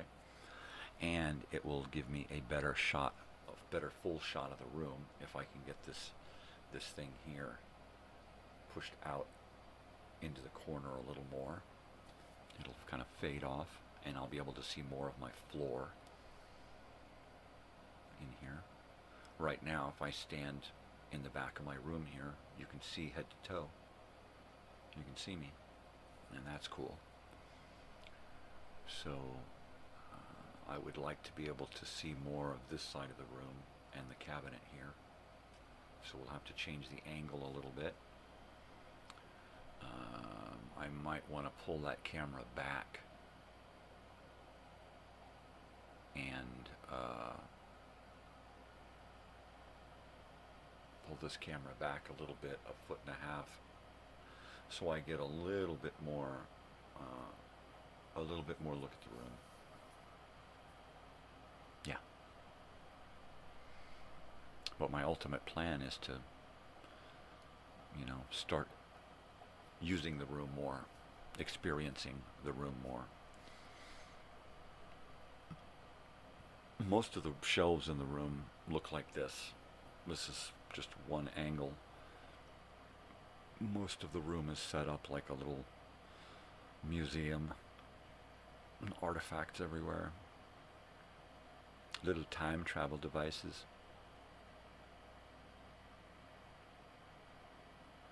And I just try to look at each part of the room, look at each section of the room as a little mini set like that, It's a little stage, I gotta dress it up, and okay, now let's do this wall, let's dress this up, okay, now let's pretty up this area. And just try to make everything have a certain old feel to it, Like, what you would remember back in the 80s about going over to your uncle's house or something, right? How it had that weird incense smell, and there was a smell of pot in the air, and there were all these weird things that you weren't familiar with, from the past, Yeah, that's kind of what I want the room to be like. So if I can make it feel like an ARG as well, that'd be, oh man, that'd be cool. Let me heat up this coffee.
Well, if you heard any of that, I was packing my daughter's cooler for today.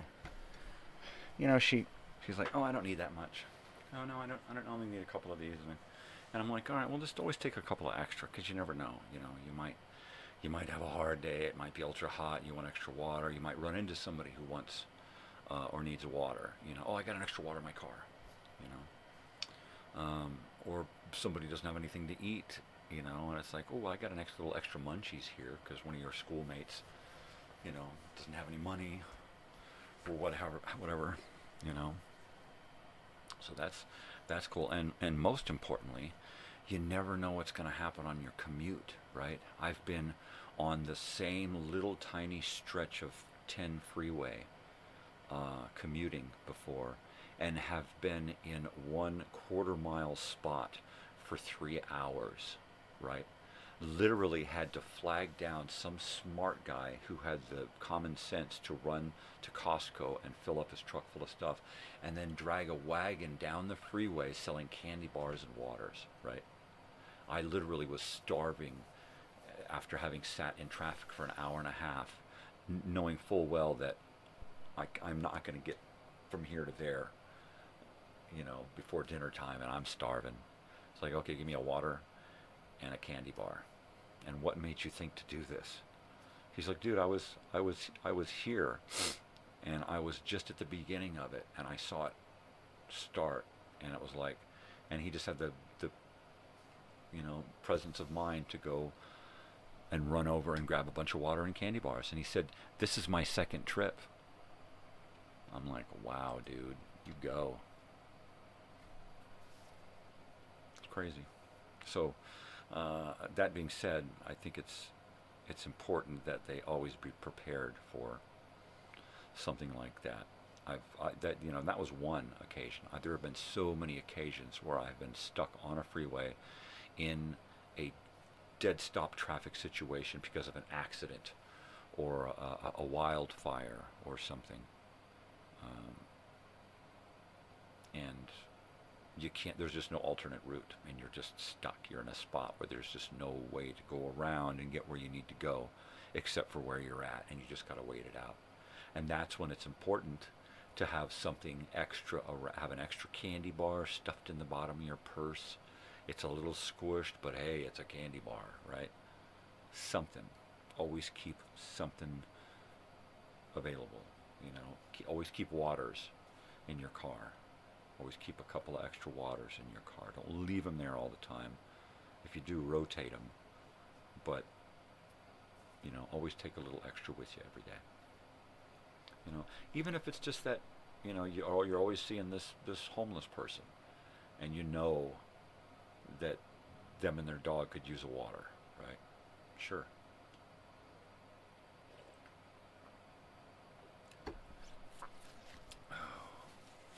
There's always a way to help, you know, and if you're prepared, even if you're just prepared to help yourself, it quite often can help someone else. Anyway, enough lecturing. Let's see, I packed the cooler. I don't know what else I'm going to do this morning here. I've got a lot to do, but I'm trying to keep from being overcome by serious dark depression. So, yeah. What are some elements to an ARG?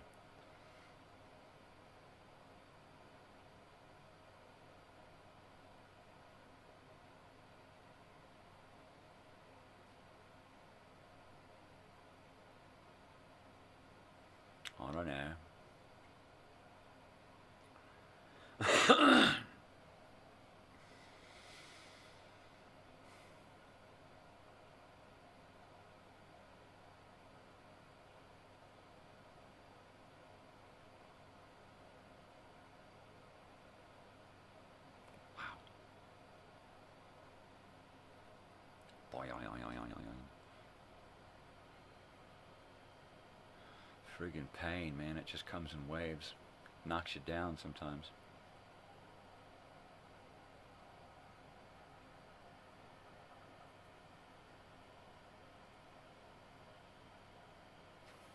I know, I played dumb. What's an ARG? There's my alarm just went off here to tell me to go wake up Mum. I guess I should go wake up Mum. Make sure she's ready to get up. Alright. I'm going to kill the microphone while I do this because privacy and all. It's my show, not their show. I don't want to force them on the microphone all the time. Now, if they know it's on and they talk, that's on them.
Bloody hell. Yeah, I'm awake. I'm here. What you going to do about it, eh? Yeah. Yeah. Definitely. Definitely. Good dog, Rita. Definitely a good dog, Rita. Yeah. Good dog, Rita. Alright.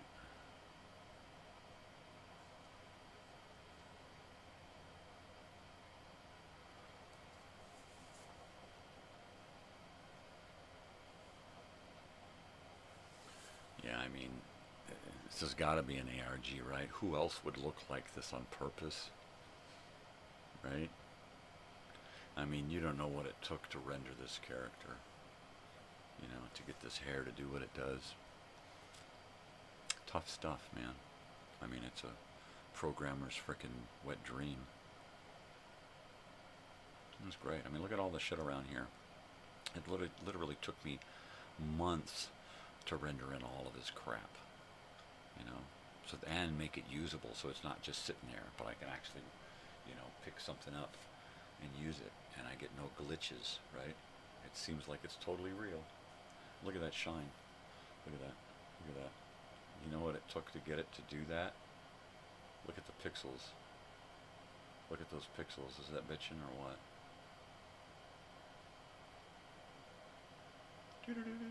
Knight Rider, a lone man in a world. Shut up.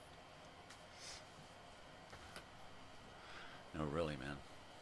It's a hard, hard world when it's fully rendered. It's totally no green screen, no nothing. I mean, I'm not even like over here or over there, right? I'm like outside the computer. This is just like inside the computer, inside the PC, the processor, the pixels. You'll never see the real me. Nope. Well, it's like I want you to, but you won't. No. I look like that Michael Jackson alter ego.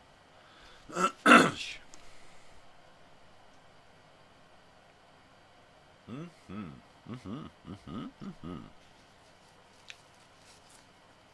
I going to Minecraft today? I don't know.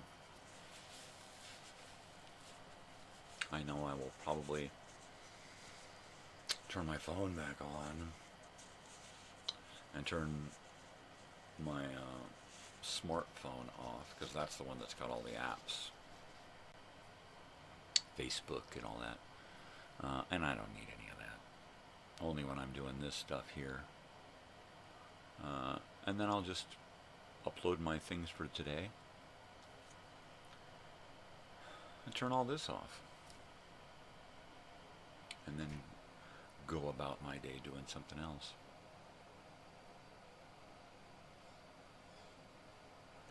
Work on this post-it list here. Right. Try to accomplish a couple of things. I need to find a wagon. I need a wagon. Gotta have a wagon.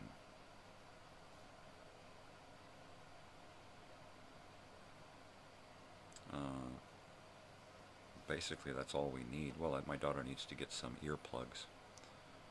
Some of those Gucci earplugs. And we need to get a wagon. I no longer need to get a cane that folds down into a stool for the festival, because I'm not going to go. Fingers crossed. So I just need a wagon so that when we go from the car to the check-in desk to our room and then reverse that on the way out, we don't have to carry shit, because it's a long haul. It is really a long haul. We probably walked a mile the first night when we got there to check in. We parked and then had to go all the way down through the parking structure down into the hotel casino area, which is this long giant corridor, goes forever, with shops and doors and window fronts and storefronts and crazy shit everywhere. And then you finally get way over there and you check in, and after forever waiting, then they send you way over past where you came in, a couple of buildings over, underground and shit, and then you pop up inside of another hotel building. It's crazy. I mean, there's a whole block that seems to be operated by the Paris, right? It's crazy busy. So I'd like to get the same, even though it was kind of a long, drawn-out, traumatic check-in. I'd like to get the same room or the same thing.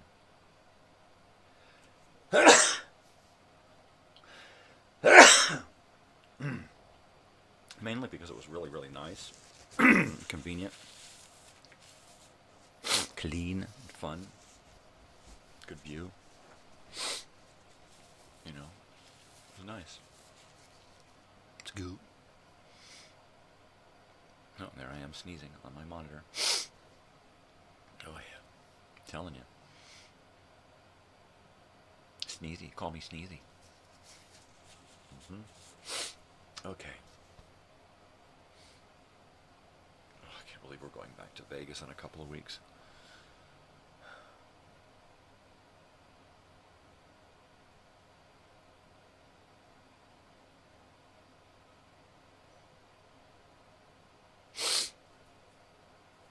What if I send my wife? Nah, get out of here. That would be cool, though, because she doesn't get to do this kind of stuff. I mean, it's just to drive out, hang out in a motel or hotel, and then drive back. She'd be the senior adult there,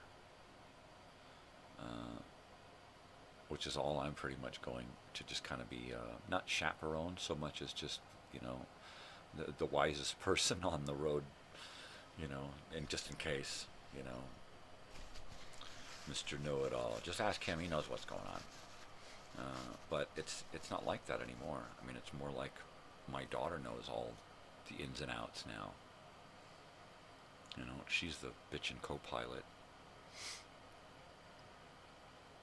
I'm just the I'm usually just the driver. Just the old guy. I'm just the old guy.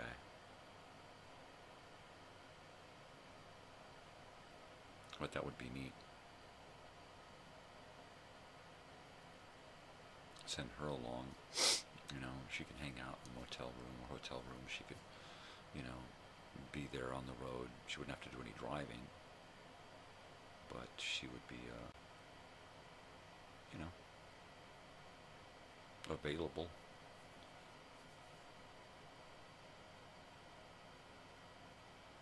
I don't know. We'll see. It might happen, you know, depending on... Probably not, but with my health, you never know. I'm expecting to definitely go. Because it's just what I do. It's my job. But actually, everybody's old enough to go without me.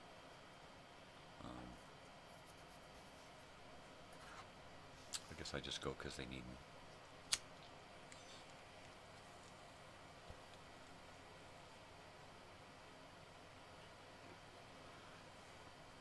And as long as I'm needed, I'll go. Don't tell me I'm not needed, because I'll feel really bad.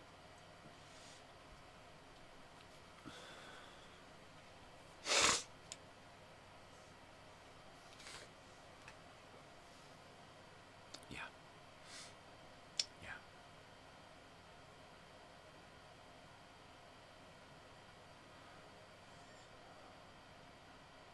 You know what? I am going to actually have to schedule myself. I'm going to have to write myself a daily schedule so that I get more things accomplished and I give myself a routine, because right now I'm floundering, you know. I have a routine of uploading stuff for next week. That's pretty much it.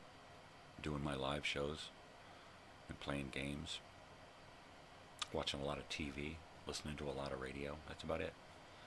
I need to have a little more structure so I can get more accomplished in those times.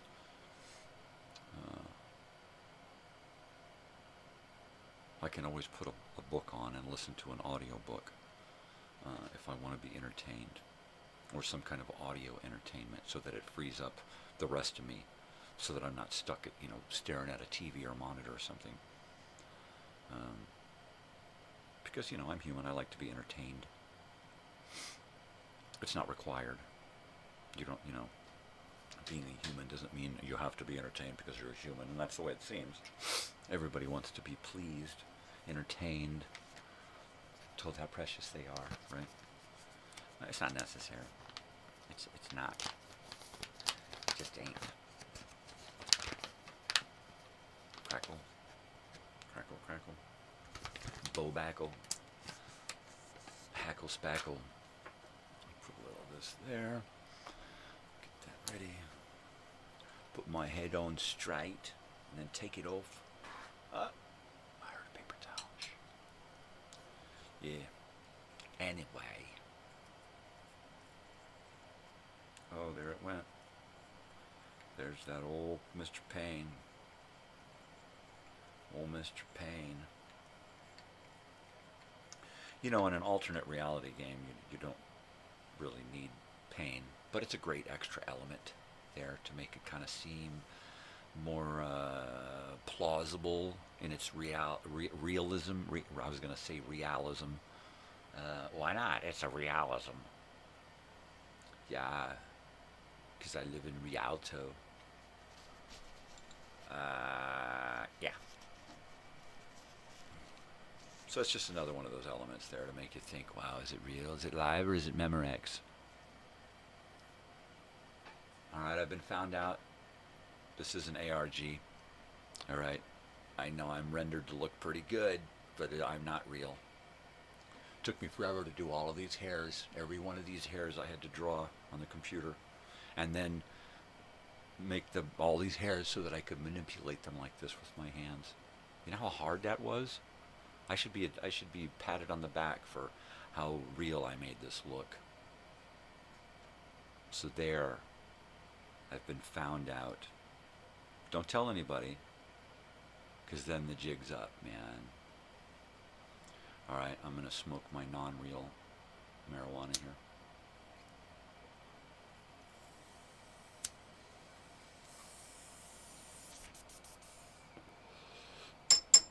So the thing you got to ask yourself about this ARG is, am I, in reality, am I smoking, or is it just the character in the ARG?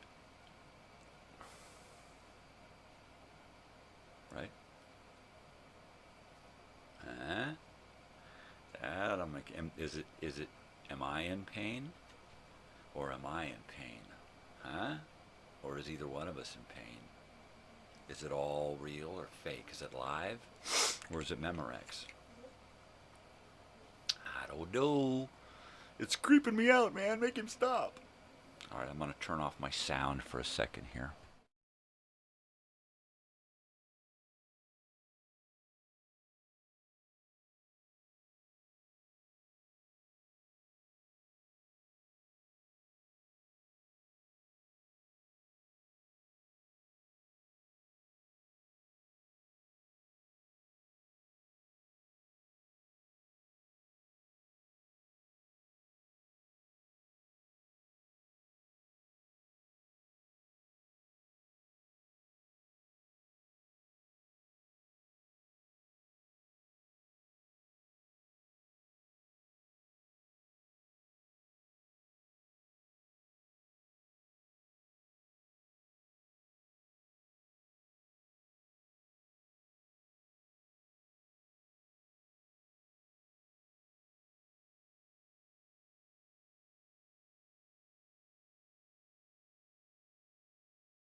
Flibberty giblets. That's all I have to say about that is Flibberty giblets. Yeah, I'm back in reality. But not here. This is not reality, man. This is ARG. This is an altered reality. It's not even a game, man. It's an altered reality show. Right? Because I don't do stuff like, you know, oh, look, I'm going to open this, and oh my gosh, a thing pops out. This is not that. This is an altered reality show. So I'm not here. This is not me. This is my avatar. You're looking at an avatar, baby. And with a flick of a switch, I can just pretend to be someone else. Because I don't do voices. This isn't even my voice. I don't sound like this. This is some voice that I created on a synthesizer. It's actually modeled after someone I know, but it's not me. This face, all this hair and stuff took forever to do. It's not me. It doesn't even look remotely like me. It looks like somebody else I knew from the past. Actually looks like an uncle. So yeah, I'm not here. This is not reality. This room here, it's just a digital display, you know, all of this shit around the room. I mean, look at this, you know, come on. This is just crazy.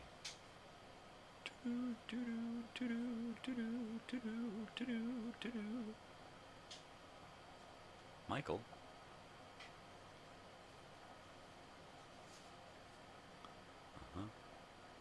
It's just a metal ruler, that's all it is, of course. I can make it do stuff digitally that you can't. So there. So take that. And, you know, good on Yomismo back again for figuring out that this is an ARG. Good for you. I'm glad somebody finally figured this out. I've been doing this for months. Took me forever. Sometimes I'd have technical difficulties and I couldn't get everything to work together. But, yeah. I went almost a whole year with nobody figuring out that this is just a digital representation. This is just a digital drawing. I'm not even here. I don't know. None of this crap is here. This is all crap. That guitar, the dust on the guitar, none of that's real. This is all fake. I'm sitting in a really clean room with a blue shirt on that's got a really tight cotton. In fact, let me. Yeah. I sit under these fluorescent lights all day long, programming this shit, just so that people will come along and think it's real. Somebody finally figured it out. Good for you. Of course, I'll probably have to delete this show now, so that nobody figures it out. So there you go.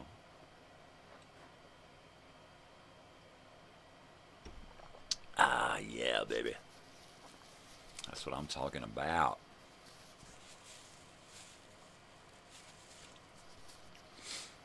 ARG indeed.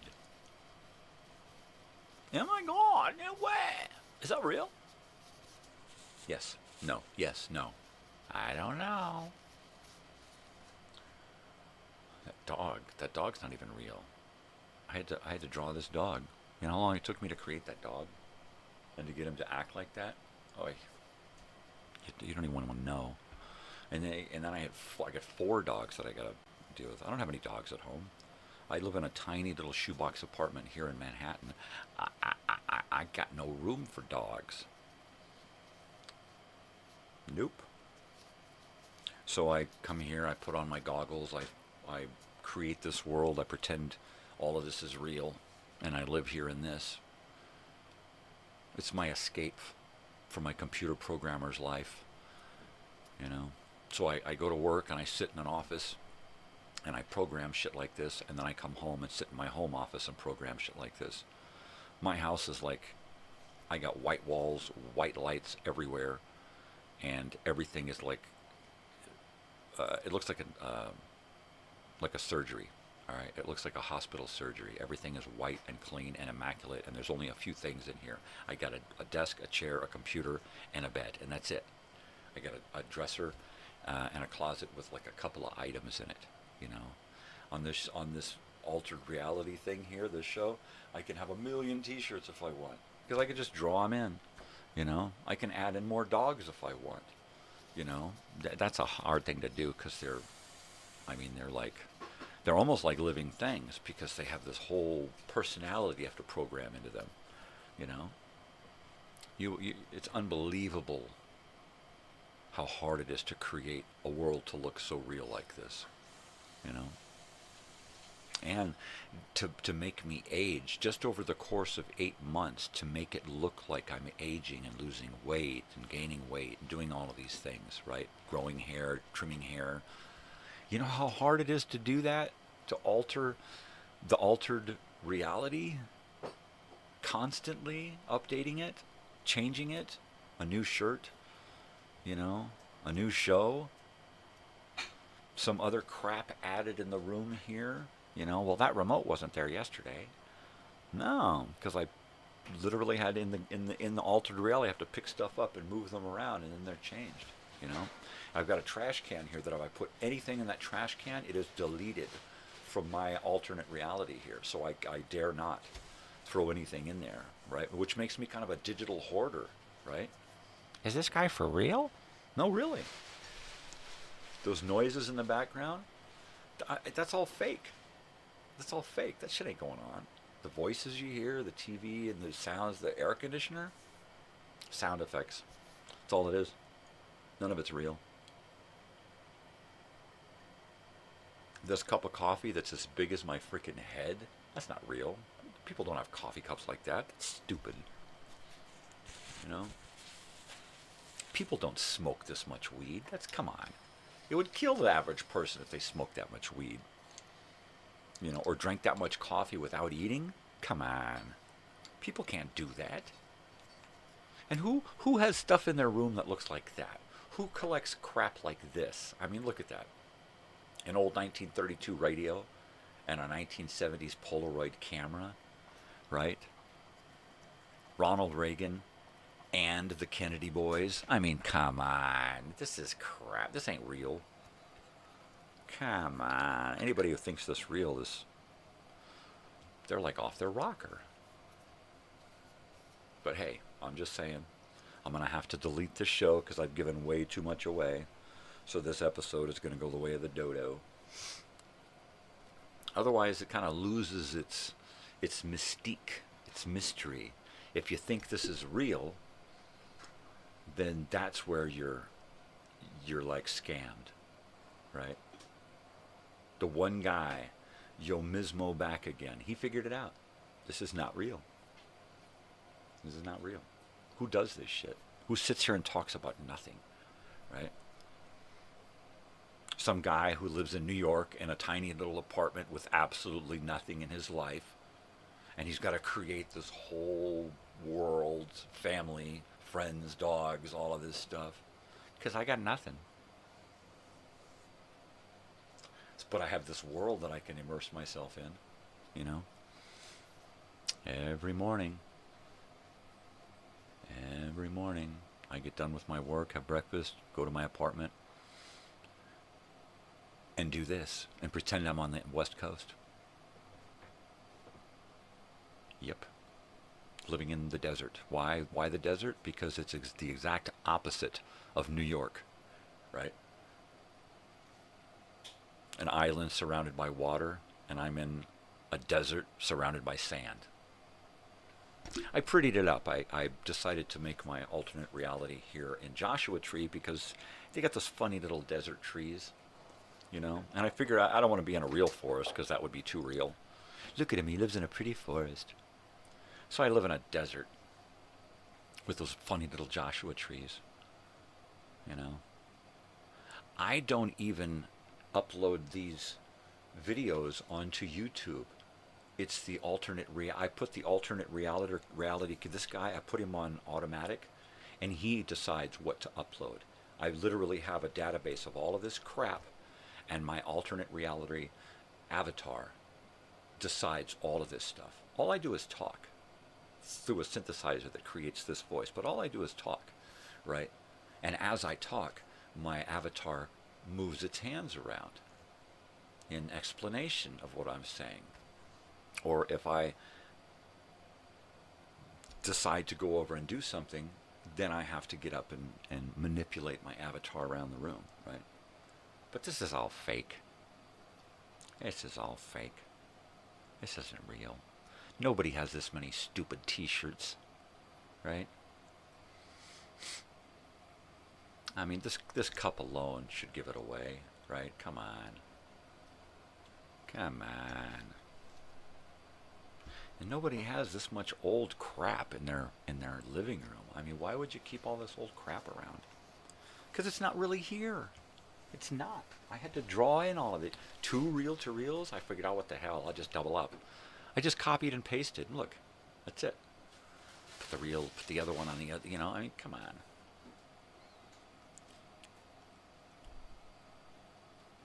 Yep. What are you gonna do? What are you gonna do? Nothing. That's what. So anyway, yeah. I'm going to keep that sound effects rolling. And basically it's just recordings that I made. I mean, all of these sound effects are either recordings that I found or recordings that I made, you know, and the sounds of the opening of the bread and all of that in the fridge and the knife and that's all recorded, you know. But I don't have access to it playing. It actually has its own program that decides, an algorithm that decides when to play this stuff, how to play it. So if my avatar character says, yeah, my wife's going to wake up in a little while and she's going to have some coffee and then take off, well, then the computer program takes over and makes all of that sound effects happen because it's Wednesday and it's at a specific time, you know. And that's the way that works. And it's all fake. You know, ain't nothing real. Nothing's real anymore. Nothing. That's real. Fake is the new reality. Yep.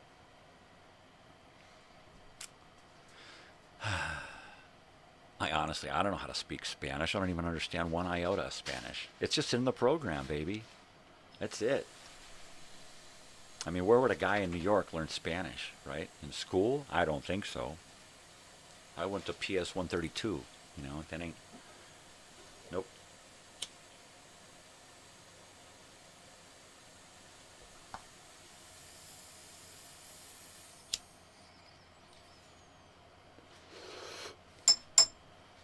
It's all fake, everything.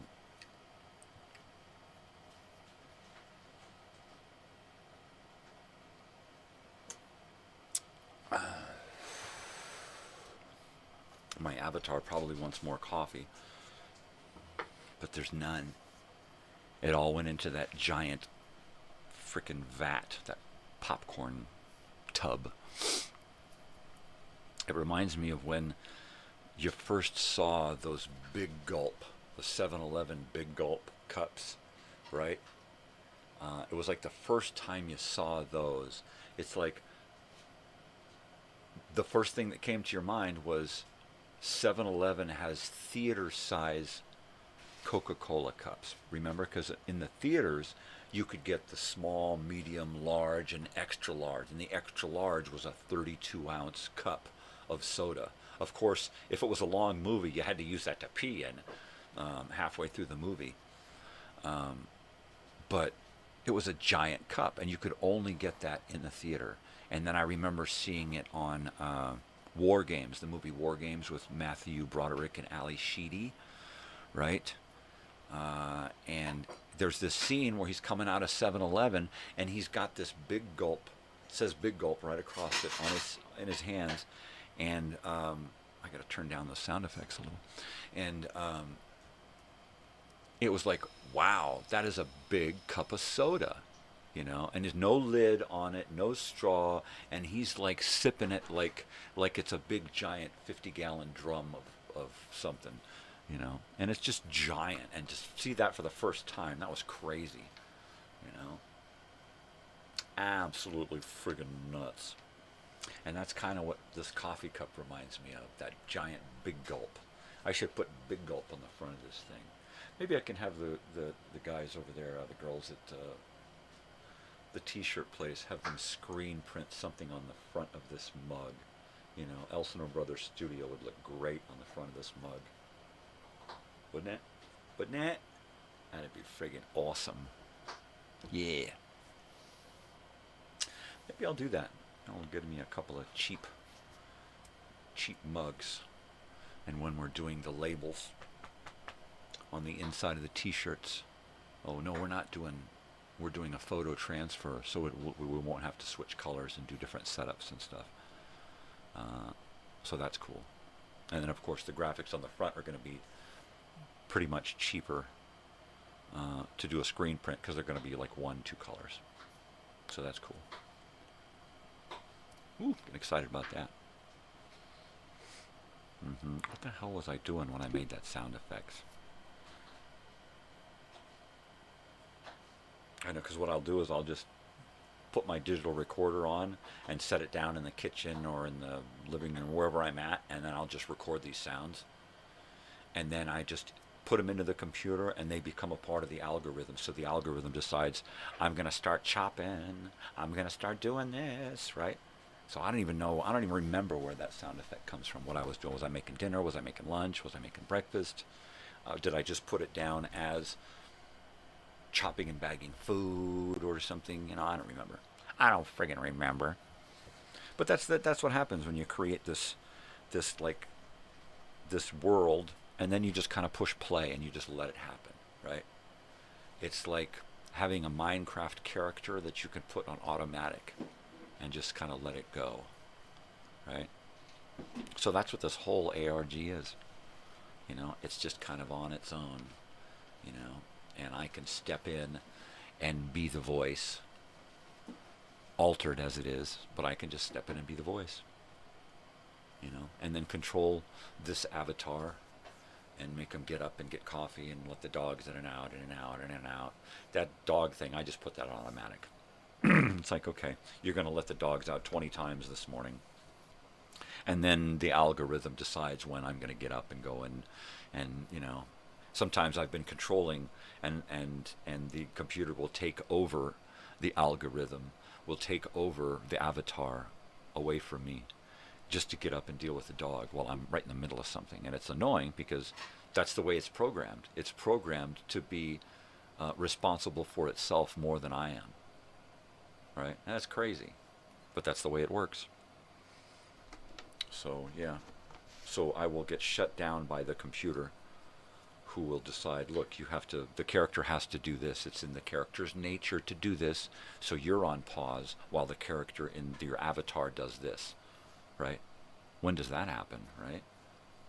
It's just the nature of the beast. That's the way the program was written. That's it.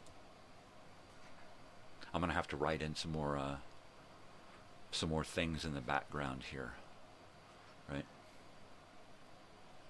Where's my Simon? I think I put my Simon in a file somewhere. I'm going to have to dig it back out and pop it back in here. And a few other things there. Yeah.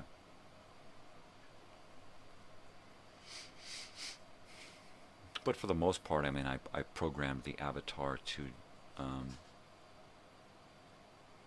kind of live in a boredom, right? I mean, it is like a fish tank. It is a fish bowl here. I mean, look. That the character has the confines of these four walls in here, and that's it. I can pretend there's a camera there, but I'm just looking out, you know. So, yeah. This is weird. It's weird now that I've been found out, so I'm going to have to delete this show so that people don't get it.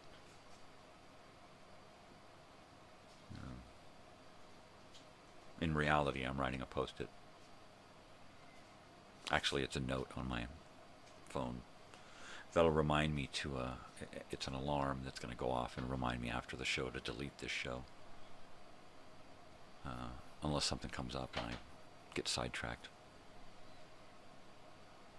You know, how many emergencies does an IT programmer have, right? Not too many. Yeah. Yeah. Definitely. Definitely. Well.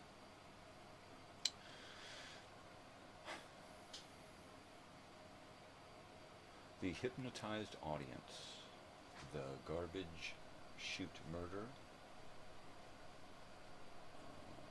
Operation Fleur de Lis. Hasty Will. Apache Kid. All these episodes. Gildy goes on a diet. Right. That should be horrible.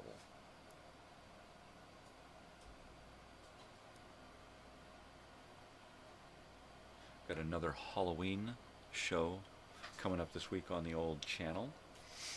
Looks like the algorithm has been busy as I have instructed to start putting in, slowly adding in some Halloween elements.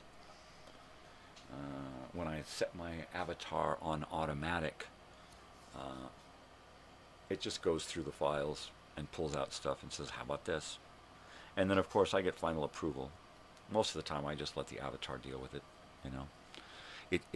If you give the avatar more freedom, it's going to feel more in control of its own fake reality, right? So, yeah.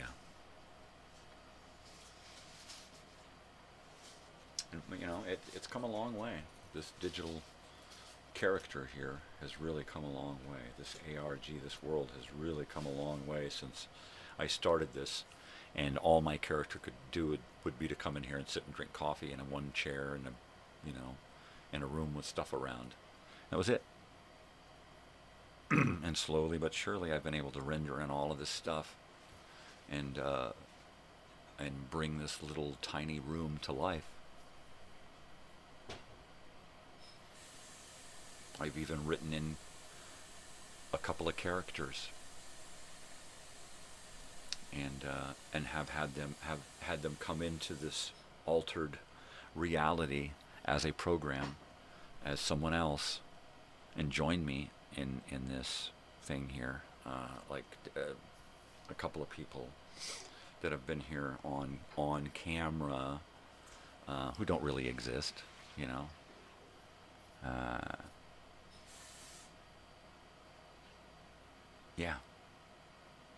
Of Roy, David,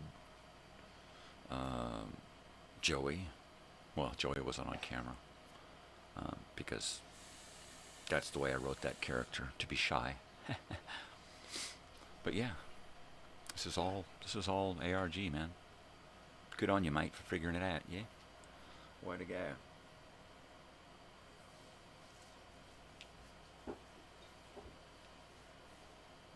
Is that going to take is it going to burst my bubble? Is it going to take the steam out of me, right? Am I going to be like, I don't want to do this anymore. Somebody figured it out. I might as well change and do something else. I don't know. This is great therapy here. This is fun. This is fun to come in here and pretend to be some grumpy old guy. I'm 30 years old, and I got to come in here and pretend to be this old broken guy. Jeez. I know I could have chosen another character, but to be an old guy, I mean, wow. Now that's something, Go from being a 30-year-old female computer technician to a grumpy old white guy,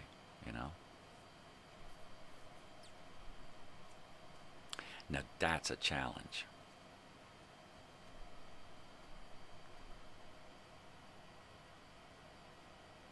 I guess that's why this avatar is so weird, right?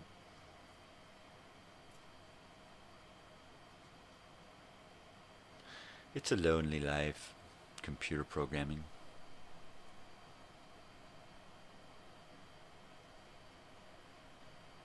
And I won't even get into the technical end of it because it would be counterintuitive to this character. It would be unlike this character to know too much about computers.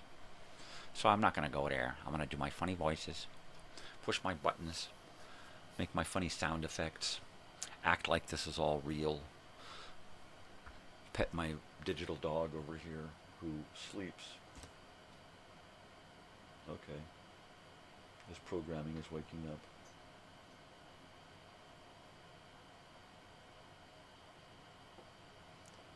Yep.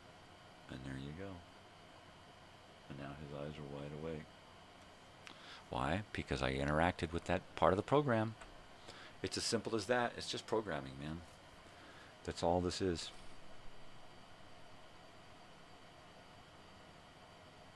Whew. Finally be able to come clean. I'm telling you. But then again, after a while, it feels so real, I don't see the bright lights around me. I see these lights because I'm wearing goggles, sitting at a table. If I keep the house, my apartment here, I keep it immaculately clean with no other furniture except for this desk in a corner so that I can get up and move around and interact with this world and not bump into stuff at home. Right? So I don't have anything at home in the real world. I don't have anything.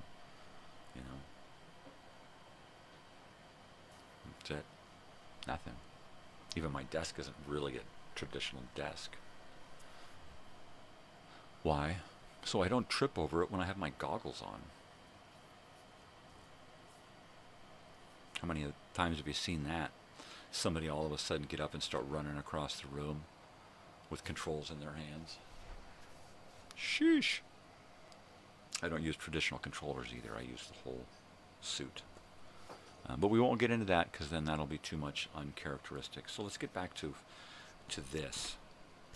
What are we going to do? What am I going to do here in my alternate reality? Continue to screw around in my little weird world. Pretend that this is real because it's a great escape.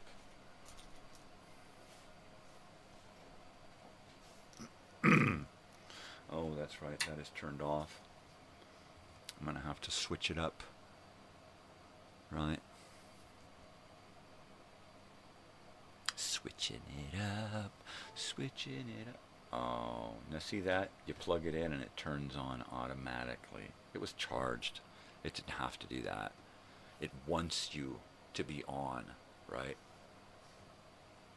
I mean, I bet that if you leave your phone off for too long, it will turn itself on. Just to say, hey, remember me? Right? Especially with those iPhones. I bet the iPhones turn themselves on. You leave it off for 24 hours, and it'll probably turn itself back on and say, hey, did you want me to stay off, or do you want me to turn back on? I'm just checking in to see what you want to do. I bet they do that. Right? Because I'm a stupid avatar and I don't know. Ah, jeez. Anyway.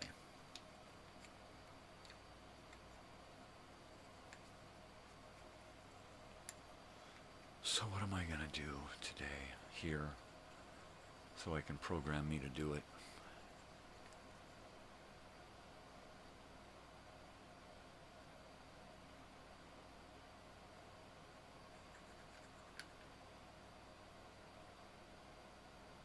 And if I look really quick at myself here in the monitor and the camera at the same time and go back and forth really quick, my eyes stay right on me all the time. No, really. Shut the hell up. We know it's not real, so quit pretending it's real. All right, the jig is up, baby. It'll be easier tomorrow.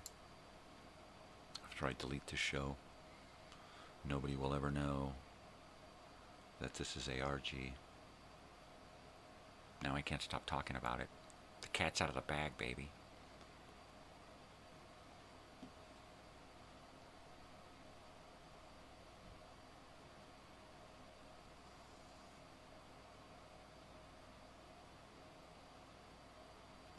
Yeah, not even my coworkers know that I do this.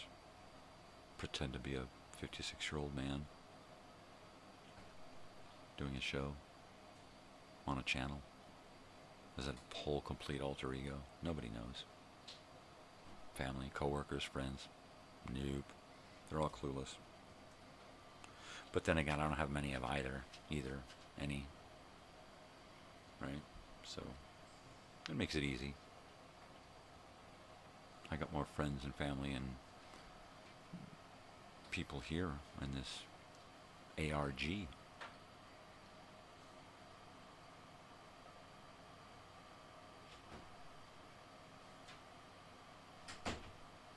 Oh my God!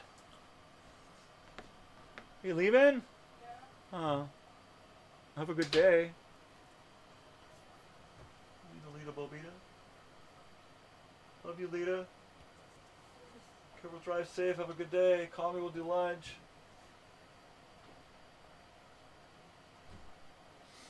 And there goes my digital wife.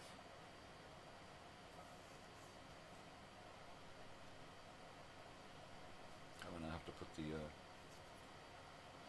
avatar back on automatic so it'll get rid of all of this digital talk. Right. Because when I'm here, it seems all real. It's all real. Right, I just have to let that go. It's real. This is my reality. Are you tired, doggy? you tired? Did we not get enough sleep? You're so cute with your wrinkled up skin.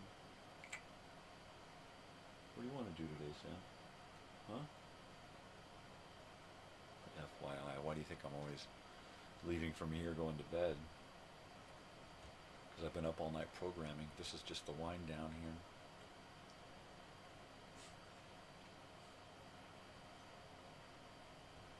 I do have a fish.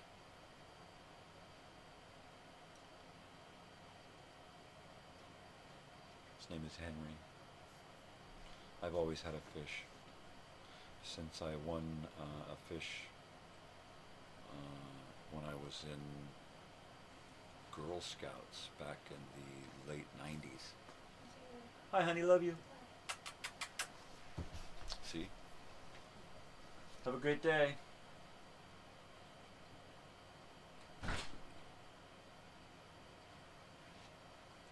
My ARG has a whole bunch of memory freed up now because two of the characters have just exited the program.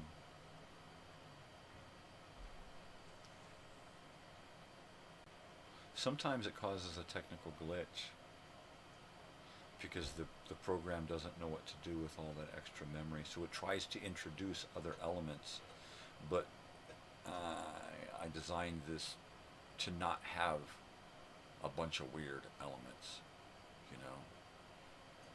In fact, I think the only reality element that we get between the game and reality is that dog that barks.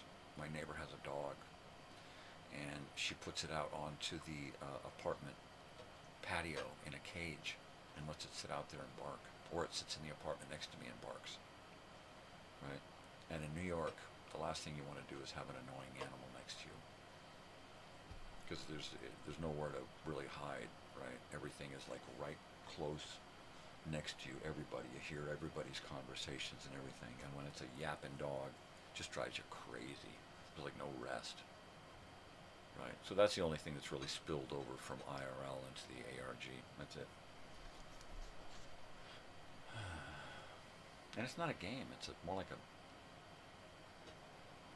character, alternate reality character, alternate reality world, because there's no game to it. There's no,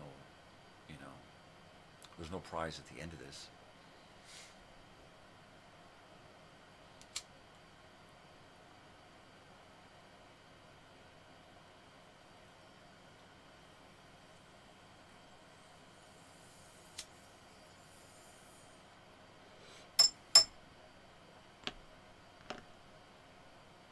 But to be a 30-year-old female in New York dying and be able to live a portion of your existence as a crazy old weird bearded guy, there's some allure to that, which is why I chose this avatar, so that not only could I somewhat extend my life, but I could extend it as somebody else and something else entirely.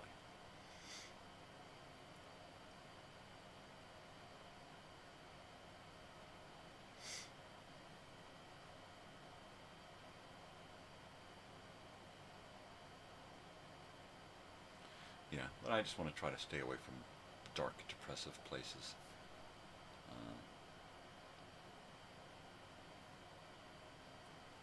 I'm going to have to go to... Well, the character is going to have to go to do some cleaning. I made the character very poverty-stricken and unhealthy. Unhealthy is another one of those crossovers between IRL and AR. So, one commonality we share, failing health.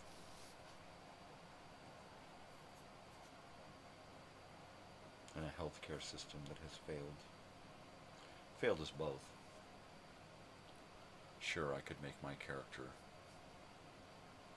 thrive and get better, but that would be contrary to reality, right?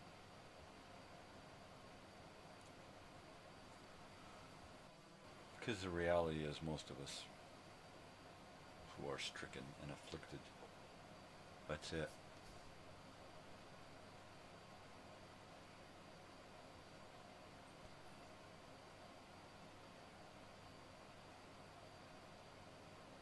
Some days I have to let my avatar have complete control over the show because I'm so irradiated. And on those days, some days I show up, and those are some of the days when I just don't feel well at all. My avatar doesn't feel well at all, because I don't feel well at all, IRL. Alright, I gotta stop it with the tech lingo and abbreviations and stuff, because it sounds too much like not me. Start to sound like myself, not myself. I mean, it's starting to sound like reality, not. I'm starting to sound like someone else. Let's just say that. And I don't like that. So we got 20 minutes left of the show. When I get done here, I am going to upload radio shows for next week. I have 7 shows to upload. Hopefully I can upload all 7. There's like I think a 9 upload cap or something on me. Or maybe it's gigabytes. I don't know.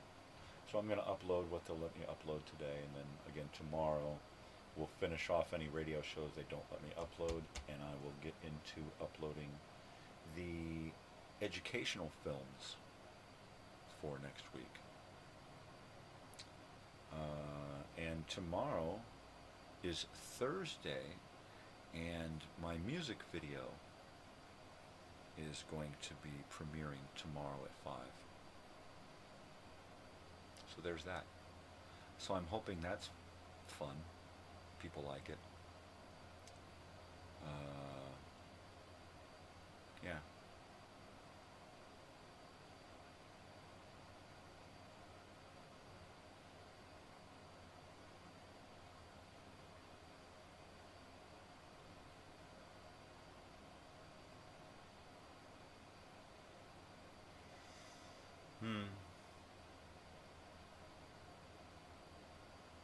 I guess my avatar doesn't feel well.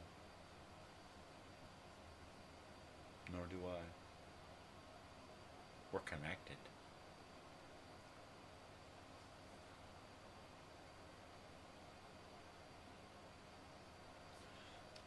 Alright, let me think about getting some more coffee or something. I'll be back in a few minutes. Right? So don't go anywhere.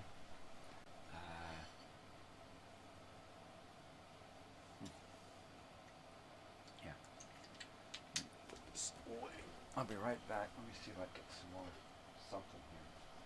Let me turn the sound off.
Well, yeah, there's no coffee, no nothing to eat. Dogs wanted to go in, and I apologize for that. The algorithm for the AR avatar is designed to have a random percentage of office camera time, and when that happens, sometimes I get muted and I can't come in and say, hey. You know, the avatar just decides to go off screen and mute, and then I'm kind of, I have no control over any of that at that point, because it is a computer generated AR, and the avatar is got its own algorithm. It can decide things that you know, that supersede my authority, right? The AI is very complex. Not a traditional AI, but it's very complex. So anyway, there's that. Oh my God. Anyway, so what am I going to do now? I am going to end this so that I can go to sleep. And then I guess my avatar character here is going to continue on with his day, and probably play games and edit videos and, you know, do things with the dogs and whatever this character is kind of randomly programmed to do, randomly. So that's what I'm going to do. I'm going to do whatever my avatar is supposed to do, and have fun with it, you know, while slowly fading away into oblivion. The Earl of Sandwich. What the hell does that mean? I really dig how the algorithm in the AI decides to randomly switch to these voices, you know. Gotta be kidding me, man. I was never able to do that. You know, girls can't do that kind of stuff. Not a lot of us, anyway. These weird old guys, they know how to do that kind of shit. So I programmed that into him to be really weird. I've always wanted to be weird. So I get to live vicariously weird here.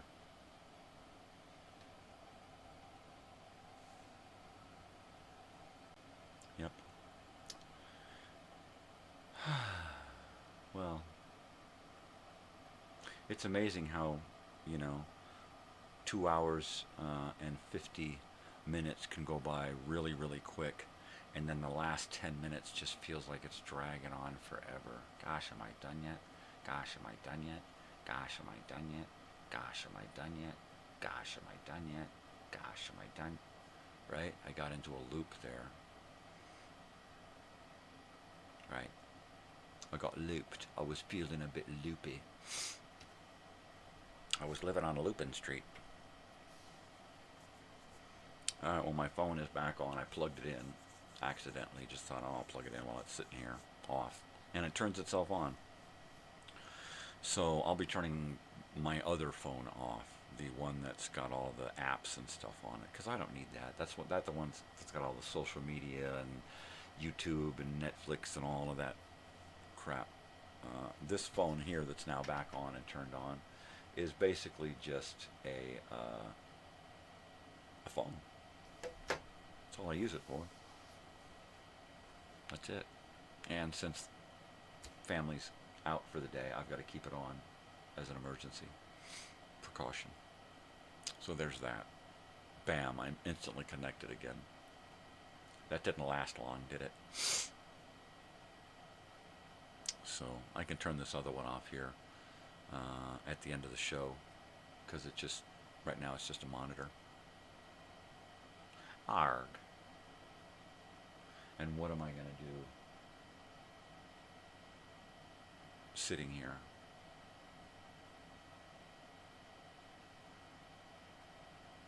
Well, I guess it's pretty much, that's it. yeah, that's pretty much it. Just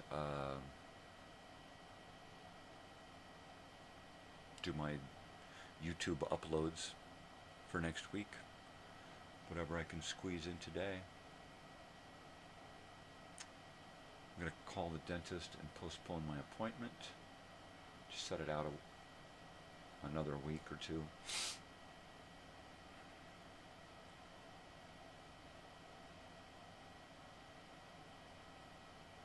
Find a wagon.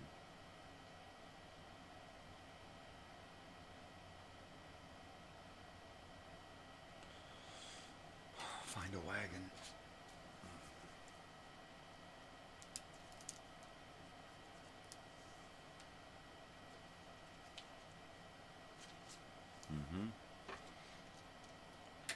Find a wagon indeed.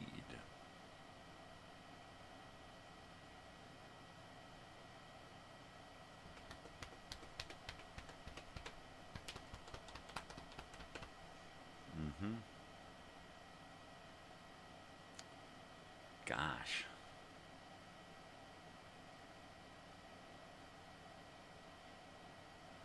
Gosh.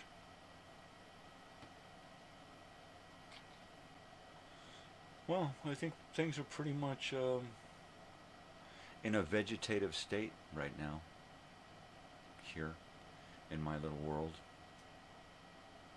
because I'm a vegetable. I guess I could load up my my ending to this madness and get ready to sign off. Get ready to boogie on out of here.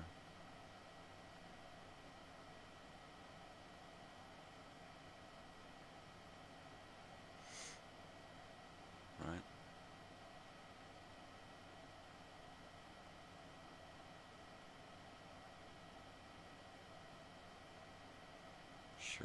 Sure. Yeah, sure. Turn off that volume there so I don't screech at you. And I've been found out. I can't believe it. Somebody actually figured it out. Is it going to take the wind out of my sails? We'll see. We shall see.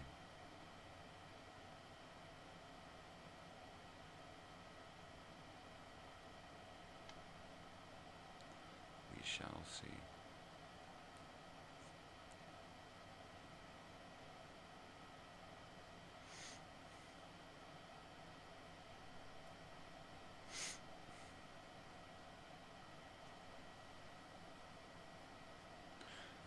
Starting to fade again. Starting to fade. Fade in. Fading roots. That's what I got, me fading roots. What do you got? I ain't got no roots. Are you kidding? I got no hair. How can I have roots? I don't even have roots. I got nothing.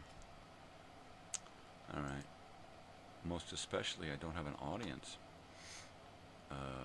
That's crazy, man.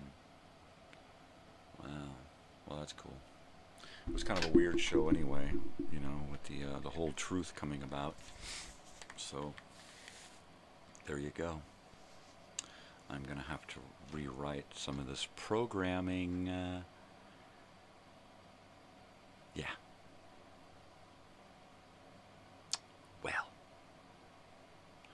Okay. All right. Well, I guess I'm going to go. I've got absolutely nothing to do, so I'm going to get started with that because it's what I do, baby. Doing absolutely nothing in my absolutely nothing world. Right? So what are you going to do about that? Nothing, that's what. Okay. Let me pop things out here and there.